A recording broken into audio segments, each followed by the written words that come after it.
Hello everybody and welcome to a haul around the world. Today in October, in a beautiful though quite windy day in New Zealand here in Wellington. And if you know what I've said about Wellington in the past, it is the windiest major city in the world, and that is proudly on display today, which means I can't actually go out and do any training on my bike because I will be blown over. So instead, you are having a crisis today. It is I, Crisis, here in my room, even though it looks beautiful because I would be tipped over sideways, but that's fine. It works fine with our plans because I had perhaps my biggest month of omnibus hauls ever in the past month. I was thinking I was going to say I don't know why, but I know why. I know why. It's down to a specific sale and a specific group of books that I decided were finally going to be mine. So I know I haven't been doing my normal Sunday slot for a while. Life has been crazy. I have been preparing for this triathlon. It is now in 40 days. I am freaking out. I can do each of the whole distances on their own, and I've done some of them back to back, but I've never done all three together in a row. I've done them all three in the same day, but I've had to like swim in the morning and then work and then do the other two. So there's that happening. And work has been unexpectedly crazy. I know I don't talk about my out of this little box work that often, but I've been very lucky to be working with a brand who's really, really cool about launching their new presence for a new line of products that I just am fascinated by. And so that has been taking a lot of time. I have had time to read about 10 comics, some of which I will actually talk about today, but this is not a pull list show because the pull list, it's not that I don't want to do it, it's that I literally do not have time to even look at the list. But we have so much hauled today, and we have some reads to talk about. And this is partially inspired by getting on totally impromptu yesterday to make a rare appearance on another channel, Cliff on Comics. And we talked about Lady Death. And I did a Get Ready With Me live to attempt very badly, mistakes were made, Lady Death makeup on stream. So if you want to see me starting looking like a potato and ending looking like, I think somebody said I looked like a French courtier. I thought I looked like Perot the Clown. Claus Nomi. There's many things I looked like that was not Lady Death. But it's been so long since I've put on face for this that it was like a reminder of how all this works. And then it was really nice to get on today in normal face. So I went down to the stacks last night. I know this is not Haul Around the World. This is a different show I used to do, Shelf Store or Sell. But I pulled out some Lady Death from the stacks. This is her original trade paperback. It doesn't have anything on the spine. Or does it? Maybe it's just so small and I'm so blind. No, I don't think it does. There's a chance that this has not been opened since 1996, I want to say. So I'm going to open this plastic, and then we're going to huff the air of a functional democracy. Okay, here we go. Oh, smells like getting books at Borders instead of Amazon. Okay, so here is the original Lady Death trade paperback of her original series, The Reckoning. It's just a slim one. It does have an ISBN. Sometimes comic ones don't. And here is that iconic cover. Now, my hair is exactly the right shape, I will point out. And if I had thought to draw my lips thinner and my eyebrows higher yesterday, I would have looked more like her. But that's not the only one I have. So I started looking on eBay, and I guess because like Lady Death is hot to this day, each of her miniseries is like $80 to get for a couple of issues. However, I do have a few kind of rare things. I do have this first chromium edition. And then, I mean, that wasn't that rare. But then I do have a few other things. So I have this, which doesn't even have a number, but I think it was one of those series. And so I think this is that whole next 3-issue series. None of them have cover numbers, so that's confusing. But then I also have this bad boy, Lady Death Wizard Half. Still with my Wizard Certificate of Authenticity. Is it still sealed? It might still be like, oh, no. They sent you these really nice mailers when you got, and then I have it in bag and board inside of that because I was serious about collecting comic books. So that's all the Lady Death that I own. All of this interest that I've said about Lady Death. I have her original miniseries as this. I have her half issue, and then I have what I think is her whole second series. So that'll save me like easily $100 if I decide I want to try to get all of Lady Death together. So I thought that was fun to go down the stacks. I'm still trying to figure out a way that I can take you to the stacks. Right now my bike is parked right in front of the stacks and it is a state of affairs. So I don't know if we could physically go down there. Let me say hi to a few people. I know this is a total surprise. So I know we don't have the full crew, but of course James Abel is here because he's plugged into the internet like Keanu Reeves in The Matrix when they go in the back of his skull. So he knows everything that's happening. Paul Gundrum is here. I have done some shelf rearranging because things there need to be some rooms. Yonai Pauls does triathlon as well. Wow, you are a man of many talents, and reading comics and buying comics and selling them again, and presumably doing some sort of work function as well, and possibly feeding yourself. That one I sometimes forget that I also am responsible doing. I'm only doing a triathlon sprint, to be clear. And in New Zealand, the triathlon sprint, the swim portion, is only a 500-meter swim. Everywhere else in the world I've ever heard of it, it is a 750 swim, which I do regularly, but here it is 500. I am so slow. Even after a year and some change of swimming training, I am in the slowest lane in the pool, and people still lap me. But I've shaved off like easily 15 seconds off of my 50 meter, and so, compounded into, I guess, 150 seconds off of my 500 meter over the course of the past year. But it feels like very slow going because I'm very, very slow. So I'm a slow everything. I'm not a very slow, I'm a very slow bicyclist. I'm a very slow runner. It's just, I'm not built for speed. And it turns out I'm not built for endurance either. Okay. Pity Ma is here saying, hello, I got to take back my rightful territory here on US Sunday, New Zealand Monday morning. So I'm trying to find ways to get back on. It's just been so crazy lately. And if the weather has been nice, I'm like, oh wow, I don't have any responsibilities. I should go ride my bike for 20 kilometers. Samantha's here, who I might get to see in person in about the triathlon's 40 days, in 42 days. We'll see. We'll see. More news on that as it breaks. Idle Weidler is here as well.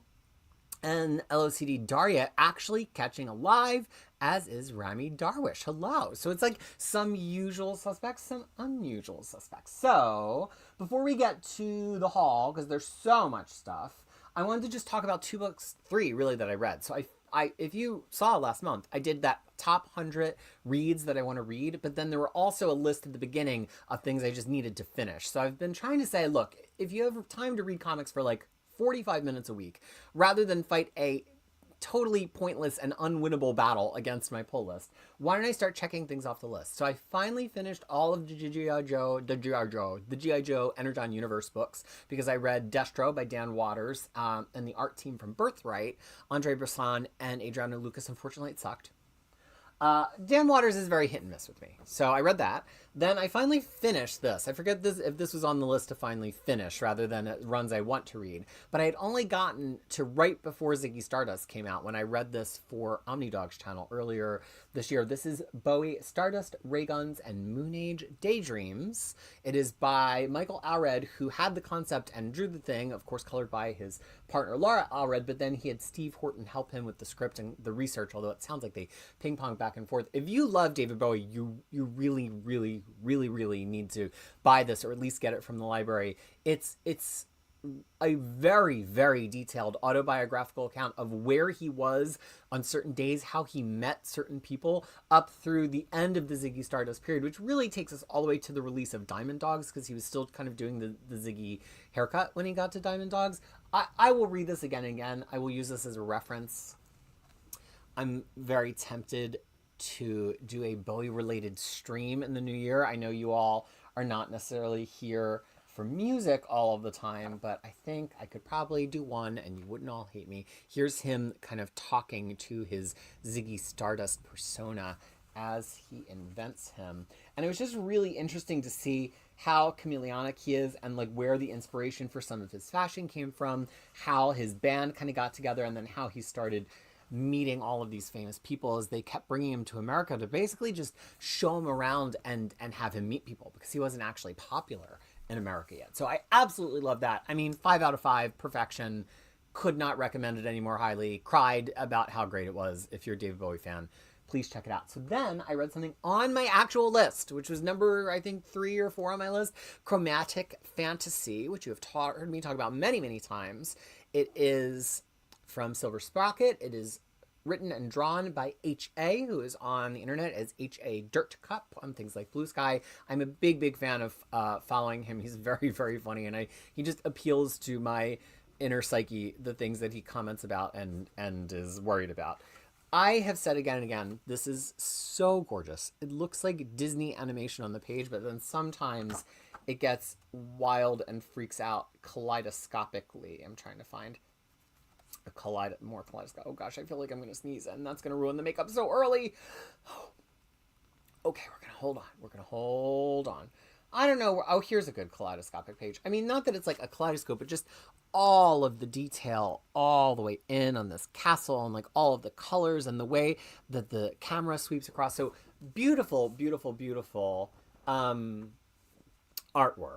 Story kind of ping pongs all over a little bit. And look, I really like H.I. I really like his art. I'm really glad that I read this. It's a story of, as I've described before, two trans male characters. One was a nun previously and made a deal / sexual pact with the devil that if he could leave the nunnery and just live as a man, that he would be the devil's lover. And then the other one is just this bandit, this Robin Hood style bandit who also puts on shows in small towns, who has kind of like a secret about why he's putting on shows in small towns, even though he's quite talented.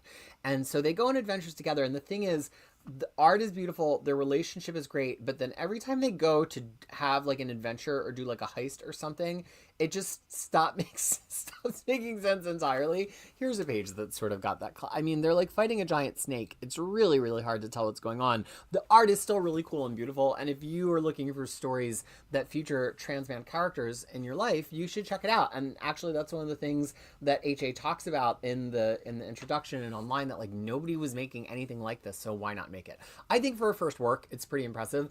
I can't say that I would recommend it to like the general audience who just wants to read a cool comic book, unless you're super focused on art and you really, really don't care about narrative.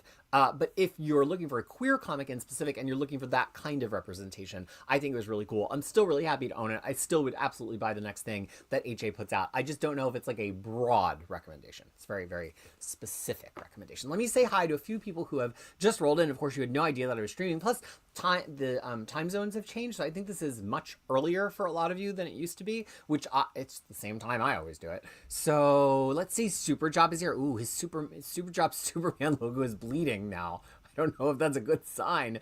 Johnny is here. Hello to you, my friend. Yarna asks, how is it for me not reading the weekly comics? It's painful. I mean, I like reading the weekly comics, but it took, I have a whole mathematical formula, but it took anywhere from 6 to 10 hours to read them all and make the notes on them. And then it took another hour to like put together all the graphics for the show.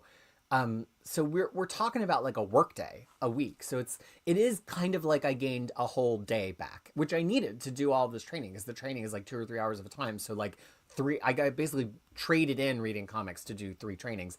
I thought I would have enough time for both. And then I got to start working with this cool new client. So, life goes on.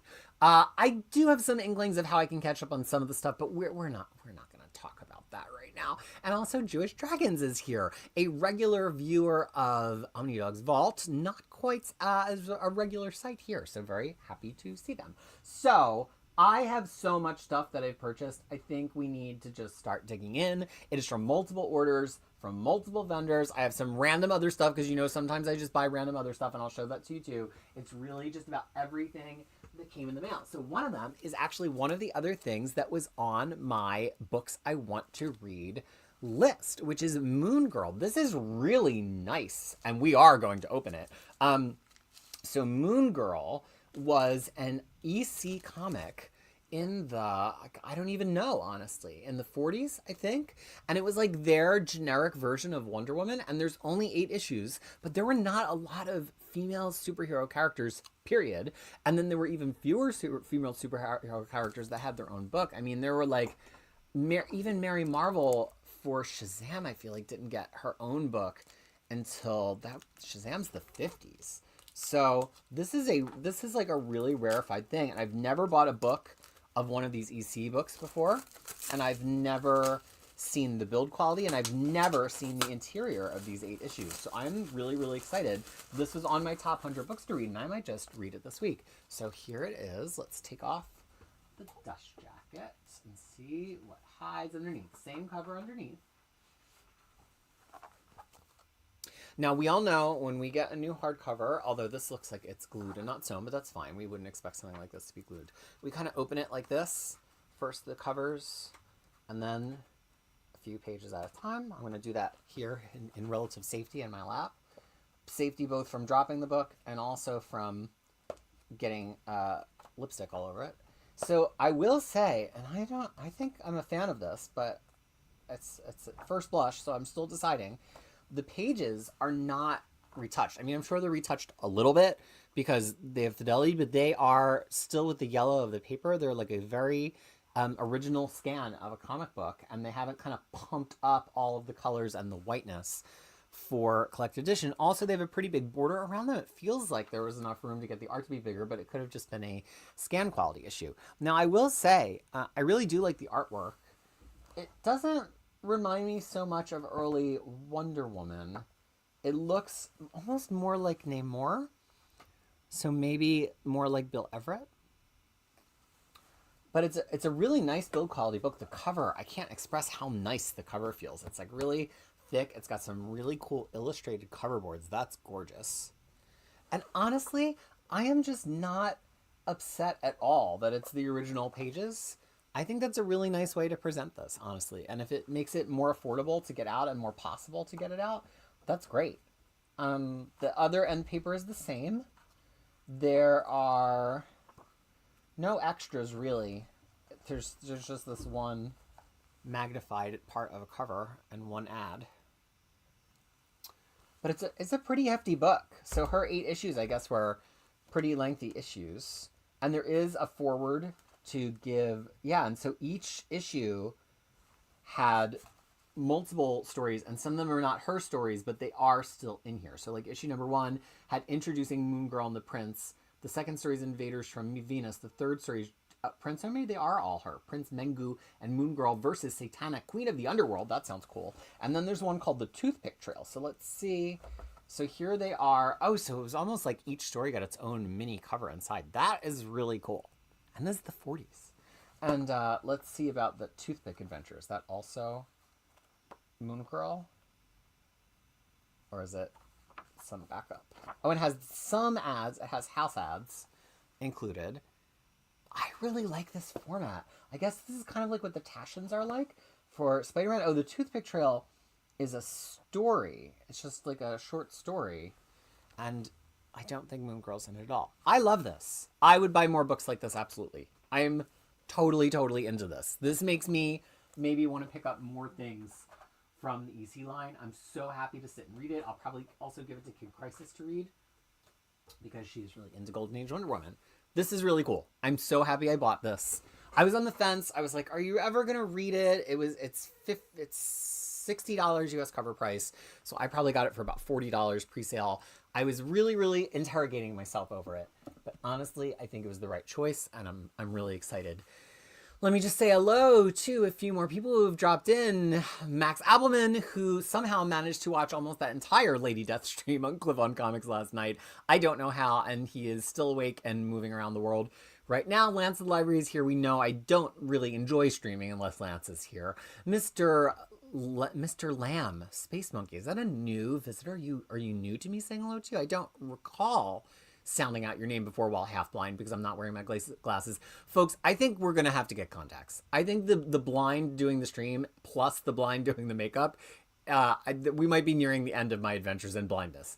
So Moon Girl art, yeah, it does look really cool. Lance has been reading the first Feminism. Ms. Tree collection from Titan Comics, and I really love seeing untouched comic book. Yeah, I do too. I mean, I'm very happy, thankful for the Masterworks and the Epics. I probably wouldn't want them to be unretouched and still have that page quality, but especially when it comes from comics from the 40s, I think I'd rather have it with the yellowness of the page and the colors knocked back. Like, thinking about if I would ever buy the Namor Golden Age omnibuses, which I am pretty interested in, I know that they're full Marvel pumped up whites, pumped up colors, and that makes me slightly less interested. Pitima is reading the new oversized HC of The Tower of the Elephant from Titan, and the art is fantastic. That's a famous Conan story. Fabrice Enrique 30 saying, happy to see another haul. Won't be able to stay up to watch, but I will catch the replay. I love that totally rainbow colored girl with a sword on a unicorn in your PFP. Logan Wayne, I am back. You know, I try, man. Life is really conspired. Paul Gadrum purchased Phantom Lady and Lady Luck in that same original format. Oh, I will need to hunt those down then, because we know that I want all of the women. It's kind of the same as in my record collection. Like, I will check out kind of any female singer-songwriter from a certain period, or like any kind of queer artist who was out from a certain period. I just feel like I want to have all of them, even if I decide I don't like them ultimately. That's the way I feel about female comic characters from the 40s. There just weren't so many of them. If they're going to do a collection, I will get one. And also female comic creators. Logan Wing, yeah, what we've just started. That was the first book. I kind of just made small talk. How behind am I in my single issue reading? I believe the last pull list was July 23rd, and I'm about halfway through July 30th. So I'm all of August and September and now October behind. I was so close to being caught up. So there's just no way I could do the actual pull list format and make it to the end of the year. But like I said, I had thoughts, but we're not going to talk about that. I don't want to talk about that. I don't want to. Okay. I do have some paperbacks, including Epic Collections, including Generation X number 5, which takes us up to, gosh, the blindness is really doing me in today, folks. Okay. And plus I haven't had a face reveal. Oh, let's do a face reveal.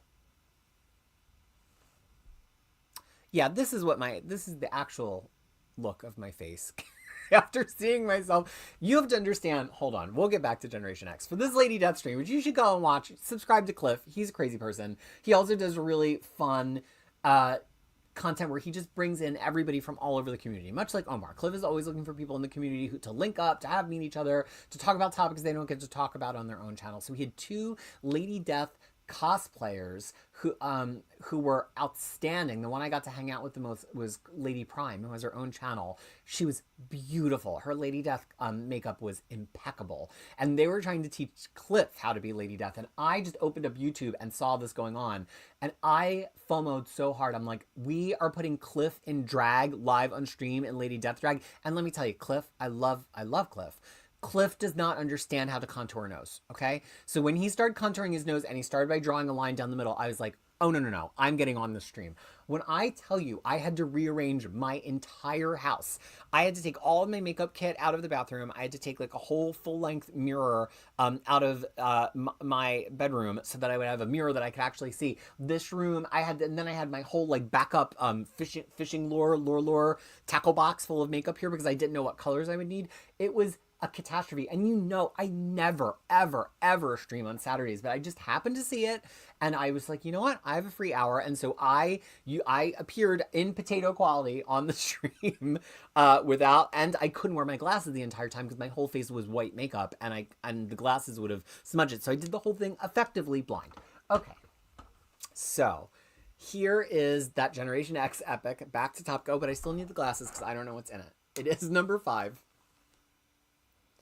And it takes us through issue 62, and Generation X is only a 75-issue series, so I think the next one should take us to the end. Not only that, I want to say we have number 63 through 75 already, because towards the end of Generation X, Warren Ellis's Counter X line took over. He didn't actually write this, but it was part of his Counter X plotting across the kind of like B-list X books, none of which really stuck, and so then things got canceled and rebooted. But I mean, clearly I have a guide on Crushing Crisis that says, I know we have I don't know. I remember there were Counter X collections that got collected. But in any event, this has never, ever been collected. So this is issues 48 through 62. That's a pretty big hunk. Annual 99, X-Man 50, which it crosses over to on issue 50, and New Warriors 5. So this is a pretty big epic collection. It is titled Family Business because there's a lot of stuff about Emma Frost and her sister in here. Some really great early, I want to say, Terry Dodson artwork. And I love Terry Dodson in the 90s. Or is that Adam Hughes? No, it's got to be Terry Dodson. Yeah, he is the first credited penciler here. So, yeah, I'm really excited. I mean, I have these all in singles, but they're all bound up in the stacks downstairs, ready for binding. That will never occur. So we're only one book away from having all of Generation X collected, and Marvel has been pretty good about the pace. So I think that's probably going to happen in the next year. Yeah. People keep talking about this 80 Lady Death movie. I had no idea there was a Lady Death movie. Cliff, I think, said yesterday, or maybe Bo Bo got on the stream at the end. I never got to hang out with Bo. Was saying that they knew Lady Death from the Lady Death movie. I was like, there was a movie? Just shows what rock I live under. Logan Wayne saying, speaking of drag, I can tell the story of one of my favorite drag queens playfully dragging me in a podcast. Yes, okay. Let's do a couple more books and then we'll talk about drag. So this, I've been waiting to talk about this because it's for Kid Crisis and she's not in the house right now because she's at school because it's Monday here. So I can talk about it. This is The Backstagers, and this is a James Tynion indie YA series that's not horror. It's just about this like band of kids that are backstage. I don't know if they do theater. Do they do music? There's magic in the theater. When the crowd hushes, the lights go up, the curtain opens, and for Jordy and the Backstagers, the real magic is behind the scenes. I got this for Kid Crisis just thinking she would like it because I know she likes Wind by Tynion, and I just thought it's really adorable. I remember reading the first couple of issues and really enjoying it. The art is kind of reminiscent of Lumberjanes too, which I know she will enjoy. And it's from that same Boombox line of comics that originated Lumberjanes. But then Kid Crisis actually is having her first experiences with theater now because her like grade school, a stone's throw down the street, you know, they like put on productions, but they didn't do like theater. And so she's experiencing theater now around the same age that I started doing theater. And I think the bug has bit her.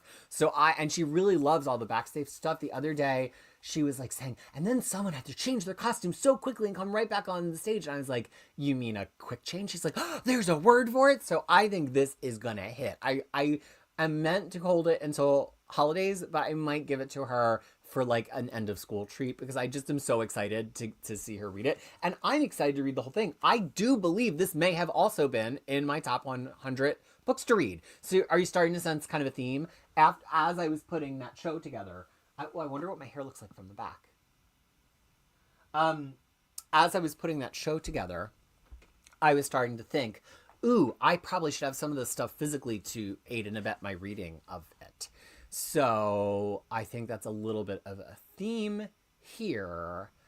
And I'm a huge Tynion fan. He doesn't hit every single time for me. Sometimes I'll read some things I'm like, but they tend to be more like when he's doing work for hire, or when he gets into his decompression mode. Like I think both, and you've seen me say this on Pull List, I think both Something's Killing the Children and what's the other one? Department of Truth. I think he realized how hugely popular they were, and all of a sudden the arcs just became so decompressed, things stopped happening. That annoys me, but I still like the quality and everything about them. I find that he dragging his feet. No. That Backstagers is a normal paperback. I was actually kind of expecting it to be a digest paperback because it's a kid book, but Boombox stuff from Boom is always standard size. So they are, I think, yeah, they're exactly the same size. Okay. And Lance did theater in high school. Ryan Williams loves Tynion's detective comics, as I did as well. So this is all of my mail. I have two makeup related pieces of mail, but this is not going to be a makeup show right now anyway. It's just in order to tell a story. So I have a box of 30 Elmer's purple disappearing glue sticks. Why, you ask? Well, why 30? Because I just wanted 4, honestly. And you all probably recognize these, right? I only wanted 4. But on Amazon Australia, it was cheaper. Ooh, what is this? Why is there one that's different? It's just in there upside down. Somebody was asleep at the wheel that day. But anyway, on Amazon Australia, the 4-pack was like $20, and the 30-pack was $30. So of course I bought the 30-pack. But the reason I have this is if you ever see a drag queen or even somebody in theatrical makeup and they have eyebrows drawn on that are not their eyebrows, and you're like, where are their brows? Where's the hair of their eyebrows? The way that they do that is they often take even like super professional people who are making big money for doing this. They take a purple Elmer's glue stick and they glue their eyebrow, and then they powder on top of that, and they foundation on top of that. And when you put powder and foundation on top of an Elmer's glue stick, it actually gets very flesh-like, and then you can draw over it, and it disappears. So I am going to be trying that sometime soon. One day I will come, and you will see brows higher my forehead, which, honestly, I have so little space here for my eye. I have very low brows, and I have a hooded eye. So, it'll be fun to have eyebrows that are actually on my forehead, but then I do this so much that you're going to see the brows go up like into my hairline. So I do have that. And the other thing I have is, of course, my my foundation, which we know I like to huff before I get on, because I don't just gently put loose foundation powder on. I go like wham, wham, wham, wham, and so then I like inhale all of it, and that's hopefully it's infused with caffeine or something. No, actually, caffeine makes me very sick. But that brings up the story that Logan was reminding me to tell before I promise we're gonna look at more comic books. I have this favorite drag queen. I mean, I have many favorite drag queens. Trinity Taylor, who's now known as Trinity the Tuck. And she has a review show that's very irreverent with one of her very good friends and her drag daughter, Chantel Sparkles, who's like a wig designer and a garment designer. And I watch it quite religiously. And so they're recapping older seasons, including a season that ran last year when I was still doing reviews on Crushing Crisis. And it was usually Drag Race puts all the pictures up on on their Instagram, but this was just like a episode with lots of different looks, and so they didn't do the pictures. So Trinity, I guess, just searched for like images of and name of episode, and because I'm good at search engine optimization, it's my full-time job, she found Crushing Crisis. So she's showing my screen captures. Now they're just screen captures, so it's just like when people are like, oh, my AI prompt is unique. No, it's not, dummy. So like it's nothing unique about it. I do spend hours going through and finding a good still frame to use, and that's why I'm not doing this post anymore. But I would have never known. But then she's like, girl, I just gotta thank, who is this? And she like holds it away from her face much like I do. This Crushing Crisis. I was like, what? Like I was like, she was talking to me through the screen, and she's like, they really got all this really well organized. There's so much commentary. And then she goes, but girl, you couldn't just say what the theme of the look was? What's wrong with you? So I got like gently read by one of my favorite drag queens. Highlight of my year. Okay.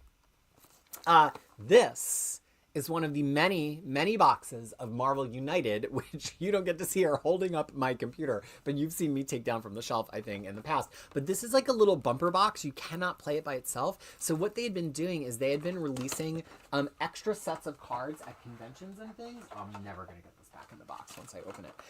To go with some of the existing characters, but let them be playable in different ways. So I think in the main set, Juggernaut is a villain, and so he has totally different cards to play him as a villain, but then at a convention, they did hero cards for Juggernaut.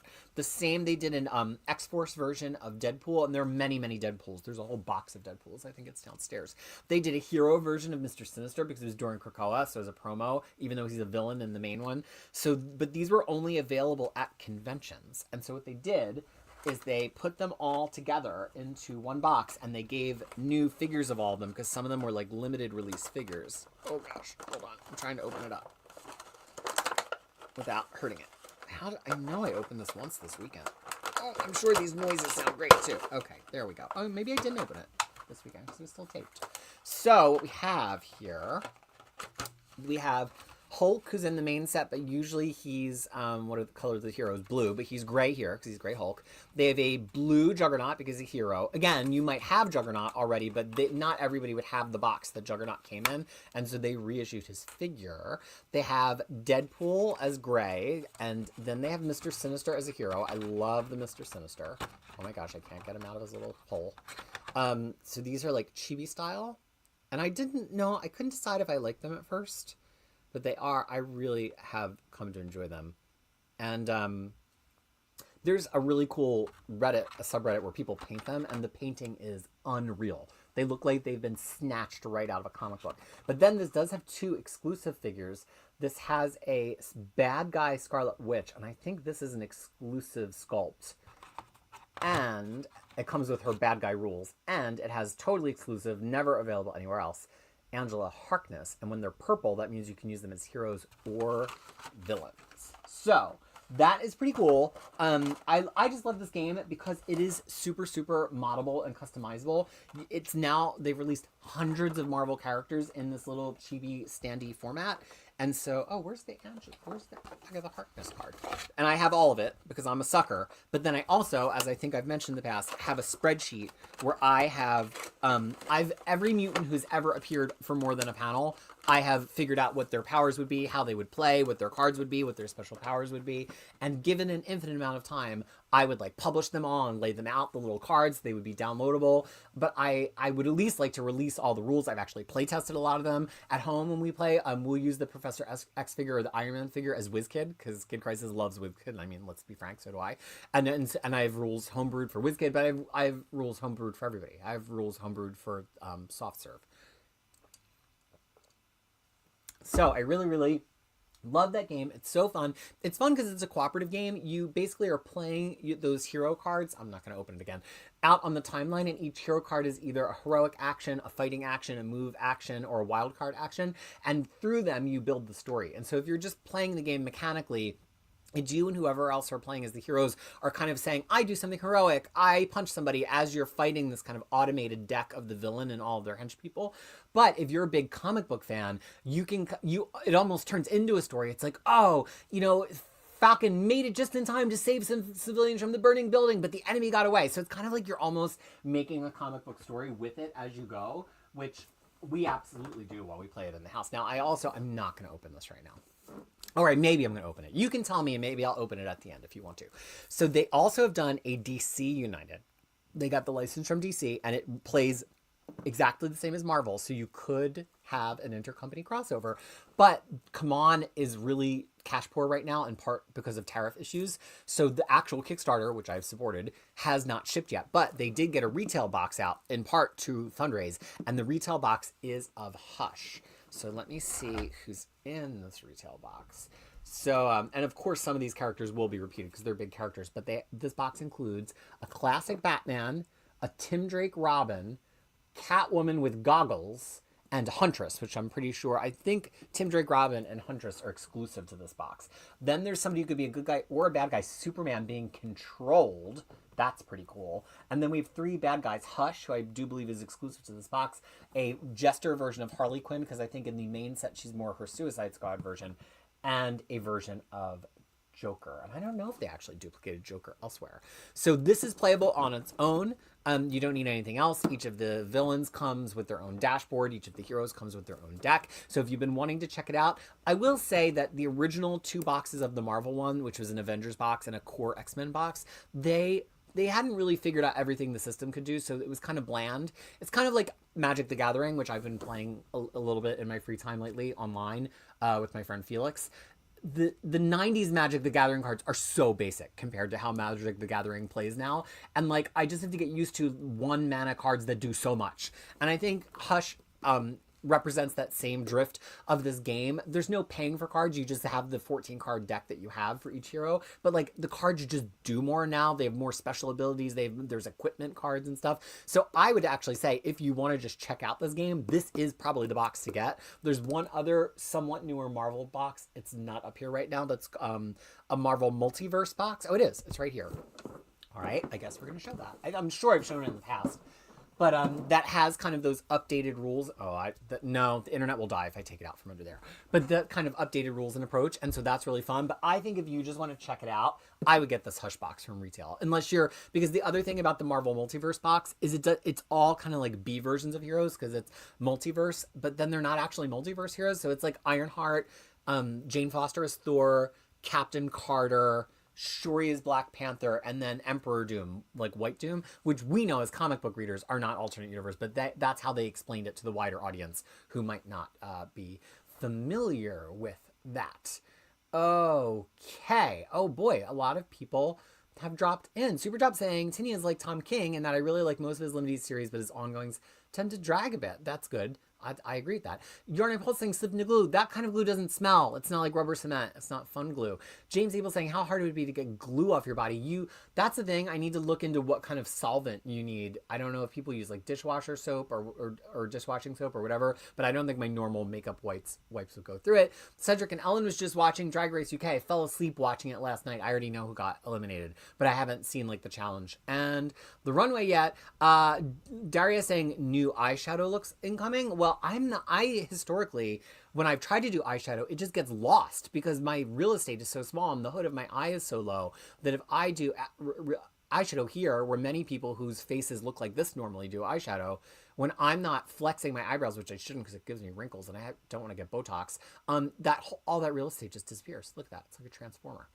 So I have done eyeshadow before and you just haven't seen it. So yes, possibly eyeshadow looks incoming. People are digging the Marvel United. Oh, you know, I said I was going to do my Tim Curry impression last night, and that was one of the reasons I was going to jump on the Cliff Comics stream, and then I never did it. Brennan Lee Mulligan does a great one, but I just need something to say. I need something. I guess I could just read something, but like we'll read the back copy of Nice House on the Lake. Tim Curry reading it. 10 individuals now.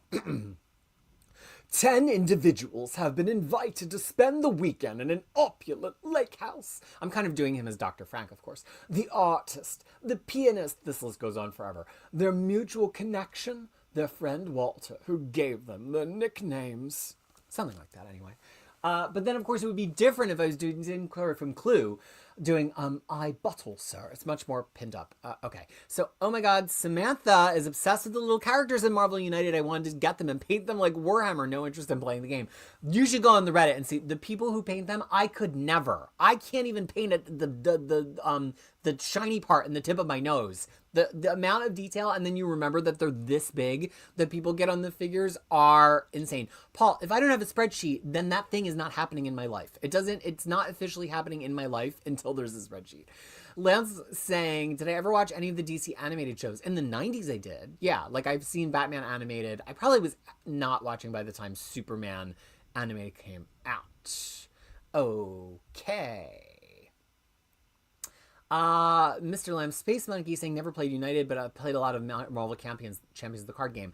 I've not played that because I'm very resistant to collectible card games. I know this kind of verges on collectible card game because every set has so many cards in it, but you're getting the complete character in that set, and there's no expansion for that character. Having been a Magic the Gathering person in the 90s, I know that if I start buying a collectible card game, I will never stop. I will have to track down every single card to be a completionist, and I don't have that kind of money or time in my life, which makes it dangerous for me to play something like Magic online, because I will still try to get every card, but digitally, and that still can be expensive. Okay, let's continue. You know what? I said most omnibuses ever, and we haven't even looked at an omnibus yet. It's just that if I show one of the ones that's part of the theme, you'll know what they all are. So we'll do the one that's not in the theme. This arrived. I'm so excited for this. The Nom.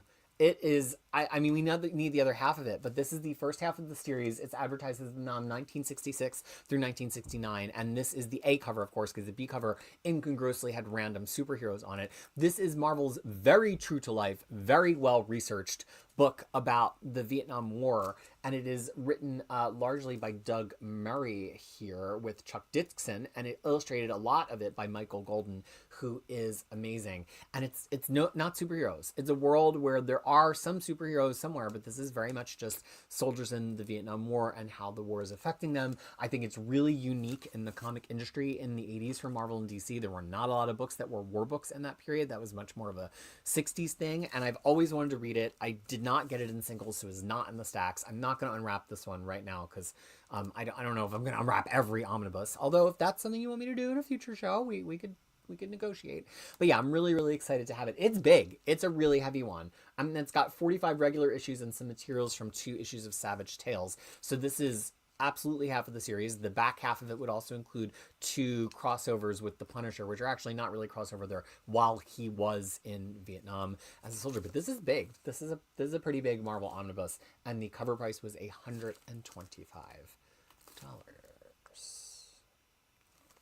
So probably not the next thing I'm going to read, but I am very, very excited and very happy to have it. Logan Wayne saying it's already out of print. And yeah, it doesn't really surprise me that Marvel would print that one pretty close to the pre-order level, because it's not a book that's going to really move a lot from stock. But I feel bad for people who didn't know to pre-order it, because it's going to get rare and people are going to be paying a huge aftermarket prices for it. Absolutely. I'm hoping that it's sold strongly enough right out of the gate that they will do that second one, because I don't think it has been announced yet. Dr. Zero pointing out that Marvel Champions is a limited card game, so that means everything's in the box. but it's not collectible, but a lot of the sets are out of print. Yeah, that's what finally motivated me to get Marvel United, was that the second Kickstarter started, and I realized if I got in on the second Kickstarter, I could get everything. And I was like, oh, well, that's really attractive. I'm going to do that. So this is one of the last, if not the very last, Marvel Masterworks I'll be picking up. And it's so slim because, you know, they canceled the line. We've talked about it. And this is one of the few lines that I'm still buying, which is Marvel 2-in-1. This takes us to issue 93, which means there would only be one more collection to finish it. And we're not going to get it because Marvel are assholes.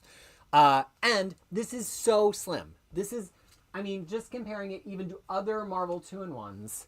Oh, you can't see that. Just comparing it to other Marvel 2-in-1s, it's slimmer than the last one. And it's certainly slimmer to things like Luke Cage. It goes to show that they really were not planning ahead for the line to end. Because if they had, this and the last volume could have both been like 4 issues bigger, and they would have wrapped it up. So I bet they're... And honestly, I mean, I guess this was already in production by the time they got the word that they needed to wrap it up. But moi, I would have just put the other 7 issues in this one. Like, come on. It's so small for $75 friggin'. So this is always going to be incomplete unless Marvel puts out one more volume. So annoying. So annoying. I mean, I guess they'll wind up putting it all on Omnibus. More for me. Okay. Next, we have a DC Finest. This is DC Finest Horror. It's crazy to me that in this relatively new line, and this was, I think, still in the first year worth of announcements, so the first 32 books, that they were like, oh yeah, let's put out a horror book and see how it does. Like, they could have put another Batman book in this spot, but they put horror. So this is from 1969 and 1970. It has collected 5 issues of House of Secrets, 6 issues of House of Mystery, 4 issues of The Witching Hour, 5 issues of The Unexpected, and a story from Phantom Stranger. So this is like a line-wide horror book. It's called The Devil's Doorway. And so it's collecting basically all of the non-continuity superhero stories, because every so often a superhero would pop up in those books, from all of those major anthology titles. And it collects them like one by one. So there's like a whole issue of House of Mystery, and then a whole issue of The Unexpected. Now, do any of them ever have a continuing story where they run them back to back? It doesn't look like they do. It looks like it always alternates by release date, which I think is pretty cool. And they are all pretty much just non-sequential stories. The art looks great.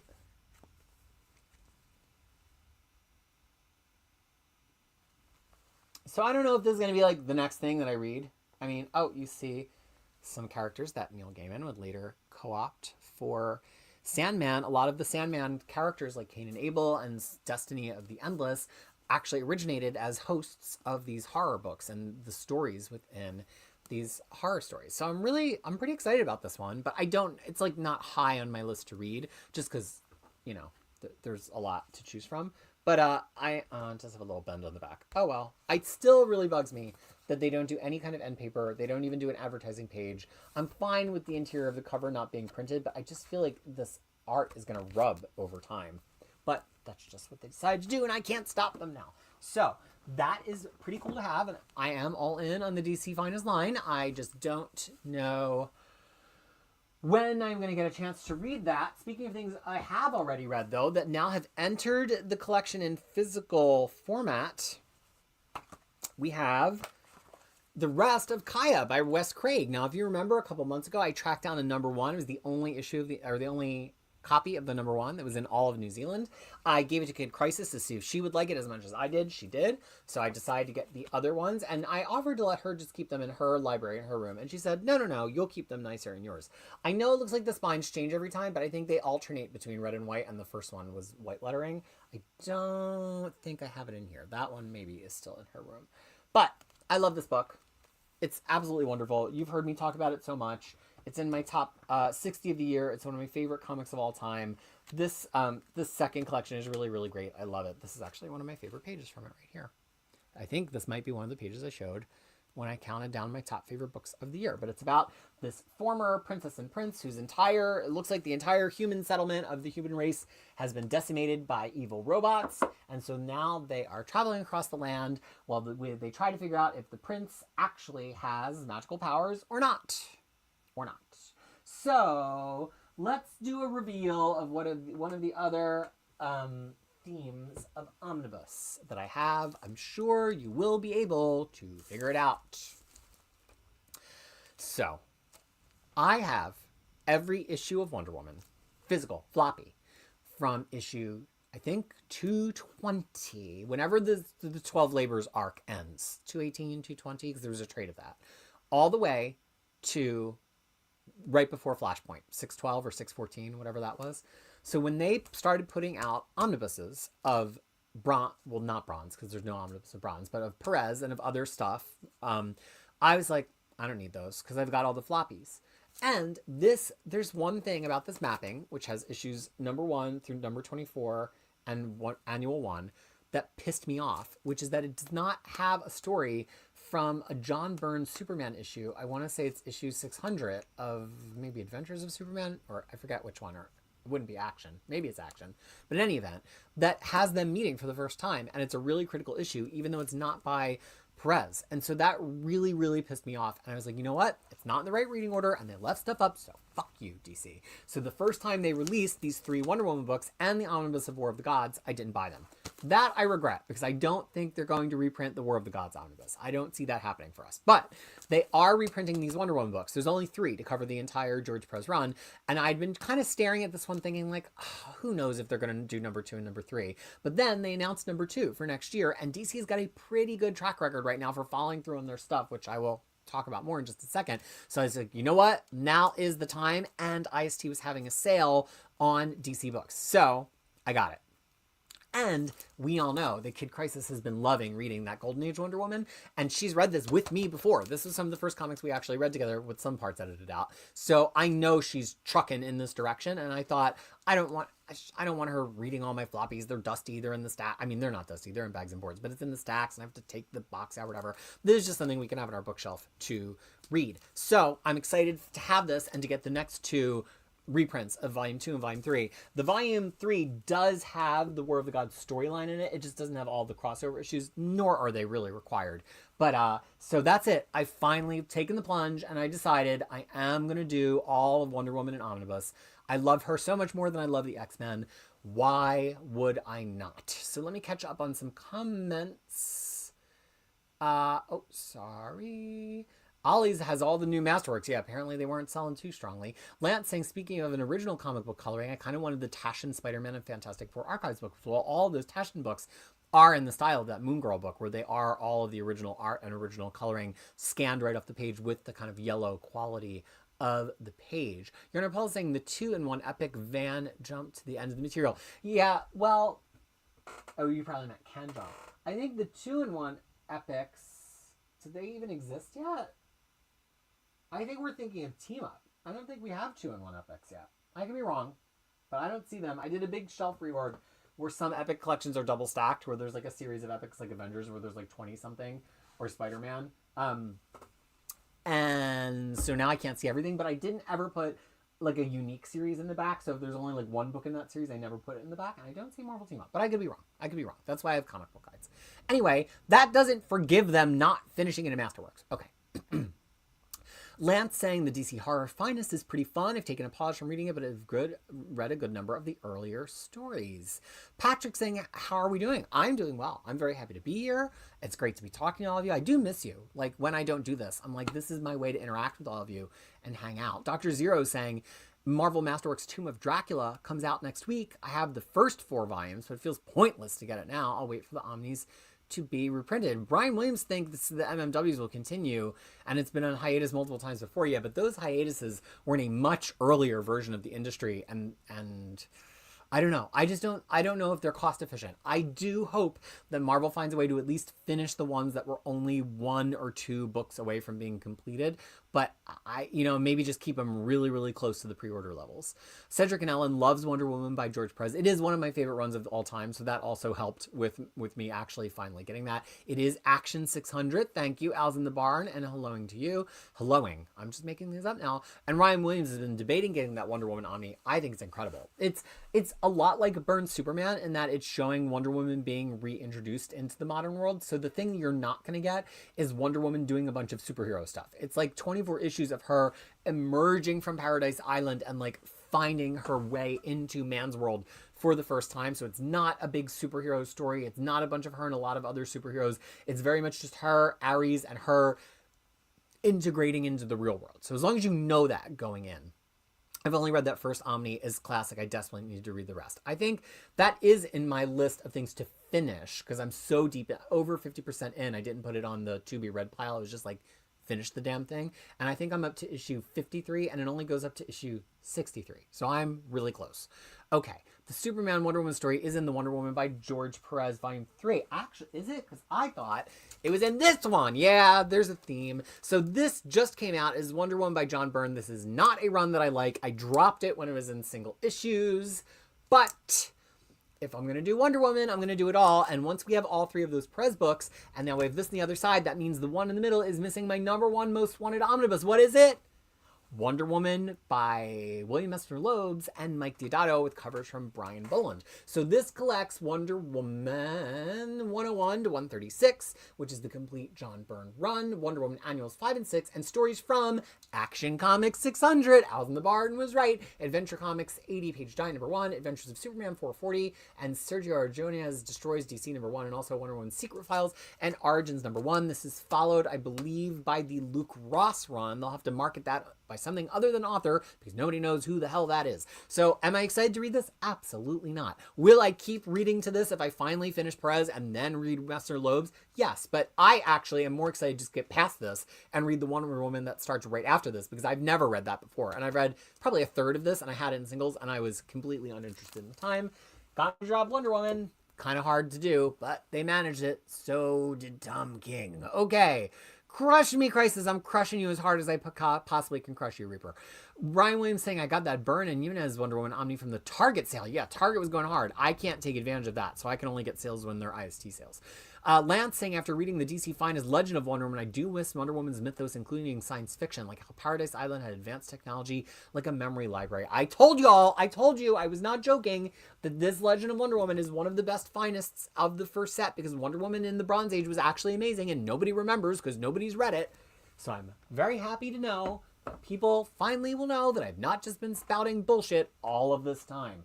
Okay, let's see. What are we going to do now? Oh, how did I not do this earlier? I have a new DVD of Clue. So Clue got added to the Criterion Collection, which is amazing. Now, I have every release format Clue has ever been on, including having originally a VHS tape of it off of HBO, which is what I watched as a child. And then I think I finally got like a retail box of it, like from like a video store, like a Blockbuster or something. Then I have the original DVD. Then I have the Blu-ray. Then I got a second Blu-ray because it got cracked. It's the one thing that got cracked on the way in shipping to New Zealand. Nothing really got broken of mine except for my Clue DVD, my most important possession. So this has a 4K Ultra DVD and a Blu-ray DVD. And the reason I got it, because I already have it on Blu-ray, is it has new documentary stuff. It's short, but it has a remaster scan of the original motion picture. So that's not the original Blu-ray. Doesn't have that. It has a interview with writer-director John Lynn. It has a production short. It has a scoring short, and I love the music Clue. That alone would have made me buy this. Even if it was 3 minutes long, I would have bought it for that. Dun dun dun dun dun dun dun dun dun dun dun dun dun dun dun dun. Yeah, I can sing you the entire score. Dun dun dun dun dun dun. Anyway. Clue. So I'll be watching this week. You better friggin' believe. And James Abel reminded me that there was a documentary of Clue where they interview all the people and get behind the scenes stuff. And I think I had seen that was happening, but I missed it if it kickstarted or whatever. And I got the last copy that was on Amazon. So that will be in the next haul. Spoilers. And hey, while we're doing some Amazon stuff. So you know that I've been going to the pool a lot. I'm back on my pool. Yes. And a long time ago, I'm very self-conscious about my body, which I now know is a mix of body dysphoria, and gender dysmorphia. No, body, I always get this wrong. Body dysmorphia and gender dysphoria. Anyway, I don't like it. And so even when I was a little kid, crisis lore, sad crisis lore, even when I was a little kid, I would not go shirtless to the beach. And I don't know if it was just because I was uncomfortable in my body or if because I, in a way, was like, well, girls can't go shirtless, so why can I go shirtless? It's a mystery. I have the memories of young Crisis. I do not know what they were thinking. But I very rarely in my entire life have ever been to the beach without a shirt on. I think I went to pools without shirts on when I was like a teenager and I was a camp counselor because it would have been weird to like wear a shirt to the pool every day. But then even when I was an adult and we'd like have swimming with friends, I would wear like a little swim shirt. So part of that is always wearing like long swim trunks, but they're not really convenient to swim in. Like if you're gonna like really do laps in a pool, it is not convenient to swim in swim trunks. So Brett White, who is also a drag queen named Barb Hardley, but you would know him as Brett White because he was one of the writers for ClassicCBR.com alongside Kelly Thompson. He wrote one of the X-Men columns. He has since then wrote for Decider. He's now the editor-in-chief of his own site called Pop Heist, which is really, really cool. Check it out. They do a lot of classic comic and cartoon recaps. Like they're recapping the classic G.I. Joe cartoon because that's just what they're fans of. And I love that. I think you should absolutely go and support them. I love Brett White. I love his writing. And he went on a tear one year that was like, why are men so afraid to just wear bathing suits that are not trunks in the United States? And so he did this cool explainer post of all the different cuts of swimsuits because I think guys should think it's just swim trunks or a Speedo, and there's no in between. And Brett said for different body types what suits would work the best, and one of the kinds he talked about were square cut trunks. So these are like they don't have a cut up the side like a bikini brief underwear, but they're not long trunks in a boxer style. They're square cut. So they're you know, this is, I mean, actually it's a rectangle, but it's totally it doesn't have any kind of cutout. There's no slit on the leg. And so it actually covers your leg pretty far and gives you good coverage. And so I heard him say that. And I was like, you know what? I'm going to do it because I've always been uncomfortable doing these things. And if Brett's, you know, he's like comfortable with his body. He's got the body that he's got. He's not saying he's some Olympian, but he's like, and he would post pictures of himself wearing each of the kinds of trunks and things to normalize them. And so I got this pair, actually this exact pair 10 years ago. And so this is what I've been wearing to swim. Not this, I mean, this is new, but this is what I've been wearing to swim every morning in New Zealand for the last like 14 months. And they're getting faded from like all the chlorine and the amount of washing and the amount of use. And so I got myself, they just happened to have the same brand on Amazon Australia. So when I was ordering my glue sticks, I also ordered that, but I said, wait, one thing you will know about me, I think by this point, is that maybe you don't. Maybe this is new, additional Crisis lore. When I find one thing that works for me, I need to get a lifetime supply of it. Just like with my CoverGirl. When I ran out of this 110, I should have bought it already. I lost it. And I was trying to try all these other powders, and none of them worked. And so then I was like, when I got this, you better believe I didn't just get this one. I got a whole display case of them because that's how I am. When I find one thing that works, I need it to work forever, right? So did I just get this one color of the style? No. I got it in blue, green, and black. And then I got it in this very fun kind of like teal, red, and blue. So now I can rotate them and they won't get as worn out. So there you go. Back to comics, shall we? There's a lot of stuff in this haul, guys. Okay. Here's a new Epic collection. I think it's new. Yeah, it's volume 2 of Micronauts. And we've already looked at the existing Micronauts one. I have it right down here somewhere. Here it is. So here's the first one. Collects issues 1 through 20 and annual 1. That's a pretty sizable epic. Usually the epic collections are between 16 and 22 issues long. So that's right in the sweet spot at 21 issues. Pretty substantial. So here is the second one. It collects 21 to 35 in annual 2. So this one, slightly fewer issues. I don't think it's very much smaller though. Now, some of you purchased all of these in Omnibus. We have learned about me that I do not actually sit and read Omnibus all that often, which kind of makes it funny that I'm buying all these Omnibuses in this haul, but I have my reasons. But for this one, for me to actually read it, it's much more likely that I'm going to read it if it is an epic collection. And of course, I believe this is, no more Michael Golden apparently in this one. Pat Broderick. So I'm not familiar with Pat Broderick as an artist, but the art does look pretty great. This is on my to-read list. It is not in the top 100. I don't think it's in the top 200, but I will eventually get to it. And I think we need, what, another 2 or 3 epics to make it all the way to the end. All right, let's see what's else in the pile that's a comic book. We have more. Oh, there's so much more. Actually, well, we're getting towards. All right, here's one that I'm really excited about. And this actually goes with one of the other themes. Okay. Oh, but there's some new people. Let's see who's been talking. Reaper enjoyed at least the first half of Byrne's Wonder Woman run. Yarnapel is saying for that Byrne Wonder Woman book, I like the art at the start and less as it goes along. Ryan Williams saying, besides the first issues of Perez and random crossover events, I haven't even read any other Wonder Woman. Earth's Geomancer's here. Hello to you. Al's the Bard saying, flames on the side of my face, breathing, heaving breaths. Sorry, I'm compelled to do it every time. Lance, the library, I still don't have my shirt off at the beach or anywhere in public. Yeah, same. One Wheelchair X. I was supposed to do a stream with One Wheelchair X back in like August. Then my shit went crazy, and then he got a cool job, if I remember correctly. Always a great surprise to see a new live stream. I hope it all is well. And hey, everyone, good to see you again. We want to know when there's going to be more visible videos from you, my friend.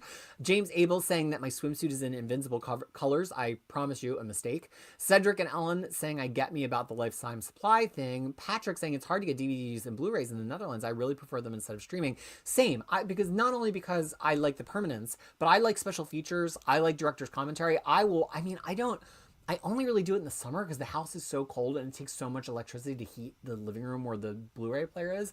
But in the summer, I will just crash out on the couch with DVD commentaries playing all of the time. Thank you for an excellent breakdown of the reading order for Wonder Woman. I'd be so lost without this. Not only is my Wonder Woman guide pretty updated and has that whole reading order, but if you look at the Wonder Woman post for the Marvel Most Wanted Tiger Eyes, DC Most Wanted Tiger Eyes poll that's on Crushing Crisis, it really explains what would be in each omnibus. I think that's actually a better reading order guide than the actual reading order. The Great Gonzo, a stream. Yarnapel was saying, would there be an Epic Collection standard retail price that would where I would blow out? I mean, the thing is, we're so close to me having them all. No, I'm kind of stuck now. Like, imagine if they made them $75, like the Masterworks, which I do not think is far away, honestly. I mean, I would still get them, 36% off on the first week and then lose that in the shipping cost. So I would keep buying them, but I'm not buying very many modern epics. There's a couple showing up in a new order because I realized they collected the thing better than the trade paperbacks I had, but I will eventually stop. I mean, I guess the danger, what's left to do? Classic. I mean, New Warriors, Web, all the B Spider-Man titles, Web, Spectacular, and Adjectiveless. Nova, but but that's like, not that it would be part of the New Warriors, but he's just another New Warrior. The Epic line is very comprehensive. There is not a lot left. So yeah, I'll stick it out. They can charge $100 if they want because there's just not that many left, and I'm riding that train to the station. Lance the Library saying, I know I'm not a big on movies, TVs, but have I ever watched the Linda Carter Wonder Woman show? Of course, as a child I did, and it was hugely influential on me and probably also my hair. Okay, this is a big deal for a lot of reasons. It is Sandman Mystery Theater Compendium. Oh, the spine goes vertical. Volume 2. Let's talk about what that means. This has never been collected. DC has bailed out repeatedly on collecting this sequentially, and they've never made it this far into the series. Also, it means DC actually followed through. Not just in collecting the series, but they put out a compendium that said Volume 1, and we were like, are you sure we've been burned before? And they came through with a Volume 2. So now we have this entirely collected. Not only is that great for just this one series, but it means good things for trusting DC on things in general, because this is not the biggest seller. And this has come out in a post-Neil Gaiman Revelations world, even though Gaiman did not write this at all. Obviously, he's associated with this. The forward in this one happens to be written by Oswald. Oswald. I was thinking I was saying the name of Penguin for a second. And it is very carefully to not say Neil Gaiman's name anywhere on the back cover. It does not say anything about Neil Gaiman's famous Sandman. It says the remaining issues from the critically acclaimed Vertigo series. That's all it says. So if you don't know Sandman Mystery Theater, this is the story not of Dream of the Endless, but of Wesley Dodds in the Golden Age, inserting more adventures for him. And he, I think he just had the Sands of Dream. And so I've never read any of this because it wasn't available, and I certainly wasn't going to track down all of the singles.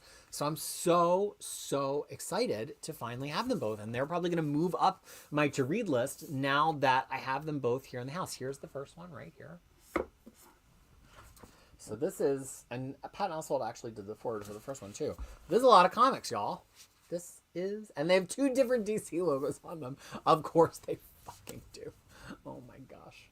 So I think the only Sandman Mystery Theater comic that's not in these is there was an OGN where he actually crosses over with like Sandman itself. It's called, I forget what it's called, but I have it. I have it physically, and if it's the same size as this, so I'm just going to pull it out of the stacks and shelf it along with this. It has, I believe, been collected in one of the Sandman absolutes or volumes, like in volume 5 or something, but I want to shelf it with Mystery Theater, and it's the same size. So perfect. So yeah, that gave me, seeing that actually come out as scheduled, gave me a lot of faith to go in hard on these other DC books that I'd been kind of like hemming and hawing about, because I was like, ooh, you know, I probably can trust them enough. And so I also have another Wonder Woman book. It's Wonder Woman by Gail Simone, which I also have right here. And DC Finest. But if we're doing omnibuses, we are doing omnibuses. And this one I had to get from Amazon Australia because it was already sold out at my US sources. But it really looked really nice, and I got it on for a good price. I had Samantha looking for a copy for me, but then I saw that it was on sale pretty well. So the thing that's annoying about this is it collects from issues 14 to 44. So there's only 13 issues before this that are not in an omnibus, which also includes all of Amazon Attack. So between the 6 issues of that and the couple of tie-ins, actually it would be enough for a small omnibus. But DC is wiser than Marvel in this way. Sometimes they'll just do a deluxe edition to fill in those small gaps. So there could just be one deluxe edition of that early part of Wonder Woman, which I think we've had before. And then they could just do a deluxe edition of Amazon Attacks, or they could put them together in an omnibus. And so I think part of me for a long time was like, well, I'm not going to get this because it orphans stuff and I don't play that game. But now that I see DC's collection strategy and I know that they'll do these smaller deluxes, they just did one for the Flash line for the Miller and Morrison portion of Flash that comes in the middle of Wade's run, and then they didn't recollect it in the Wade omnibus. The deluxe just sits in the shelf. It's designed very similarly. It fits perfectly between the omnibuses. So now that I realize that they're willing to do that, I'm much more willing to buy books like this one. So I don't know. I mean, it's not high on my list. I've read some of the issues individually as I put together my guides, but I'm for Wonder Woman, I'm really into reading it sequentially. So some other people have dropped in. Jamie C47, sorry I'm late. Good to see me live again. It's good to see you, Jamie C47, and your little PFP of Ileana. Yeah, just to explain Earth to everybody, our time change happens earlier than the United States time change because we get to spring before you're too deep in the fall. So there's this weird liminal space for like 6 weeks where I'm only 17 hours away from you, which is weird. Then you have your time change, and then we're only 6 hours apart. So the practical thing for you will know is this show will be getting earlier and earlier because I'm closer to your part of the day. So this is going to be earlier on your Sunday if I keep doing it as we get into November after your fall back. So that's why this was earlier than usual. I didn't change anything. You changed. Actually, it was me that changed. It was my time zone that changed. Anyway, okay, Jewish Dragon saying Pat Brodger co-created Creature Commando and had a long run in the 80s on Firestorm, Captain Atom, and Green Lantern among other DC work. You know, Firestorm just got announced for a new series for next year. What does that mean? I think we're probably going to wind up seeing a DC Finest of Firestorm. It seemed like a good excuse to start that Finest line. One Wheelchair X saying, I'm sure we'll get to stream someday, and I dropped a new video today, woo, about everything you need to know to jump into the Age of Revelation event. So definitely go on his channel and check that out, because I will not be giving that a single second of airtime on this channel. Fuck that event. But if you want to know about it, I will promote One Wheelchair X every time, because I will not be explaining it at all ever. Okay, Super Jop saying, I want those Sandman compendiums so bad. You better buy them. You better buy them before they go away, y'all. Speaking of Mystery Theater, Lance says, I've been listening to 1980s CBS Mystery Theater radio show as a pastime lately. Really puts me in the mood for the spooky season. Sandman Midnight Theater. That's the name of it. I kept saying to myself, I know it's another M, but it's already called Sandman Mystery Theater. Sandman Midnight Theater is the original graphic novel, and I do have that in the stacks, and I guess I'm going to go crawl through the stacks again. It's very dusty down there. And Super Drop thought of it as well. Jewish Dragon saying Sandman Mystery Theater is a top 10 title that Vertigo ever published. It's way up there in terms of quality and is one of Matt Wagner's career highlights for me. Yeah, at the time, I didn't really know or understand who Matt Wagner is. Now I've read Matt Wagner stuff and I know that I like it. So that's much more exciting to me. James saying Wonder Woman by Gail Simone went out of print fast. Johnny Paul saying Midnight Theater is the one shot. It is included in the Absolute Deluxe Anonymous. So I have it, but since I have it in that same size and form factor of the compendiums, I want to put it on the shelf next to the compendiums. Cedric and Ellen asking, what are my thoughts on the Marvel Creator Collection that will be published through Fantagraphics? I have no idea what that is. Next question. Always an instigator. Hello. Heinberg's Wonder Woman just has the cult series between it and Simone, right? No, I think there's a little bit more after Picult, I think. I want to say there's a little bit more after Picult.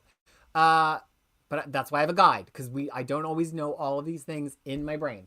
Okay, we're getting towards the bottom of the stack. Ooh, but since we were just talking about classic things, I did pick up a couple of DVDs. This is one of my holy grails. And what's funny is I have it on DVD already.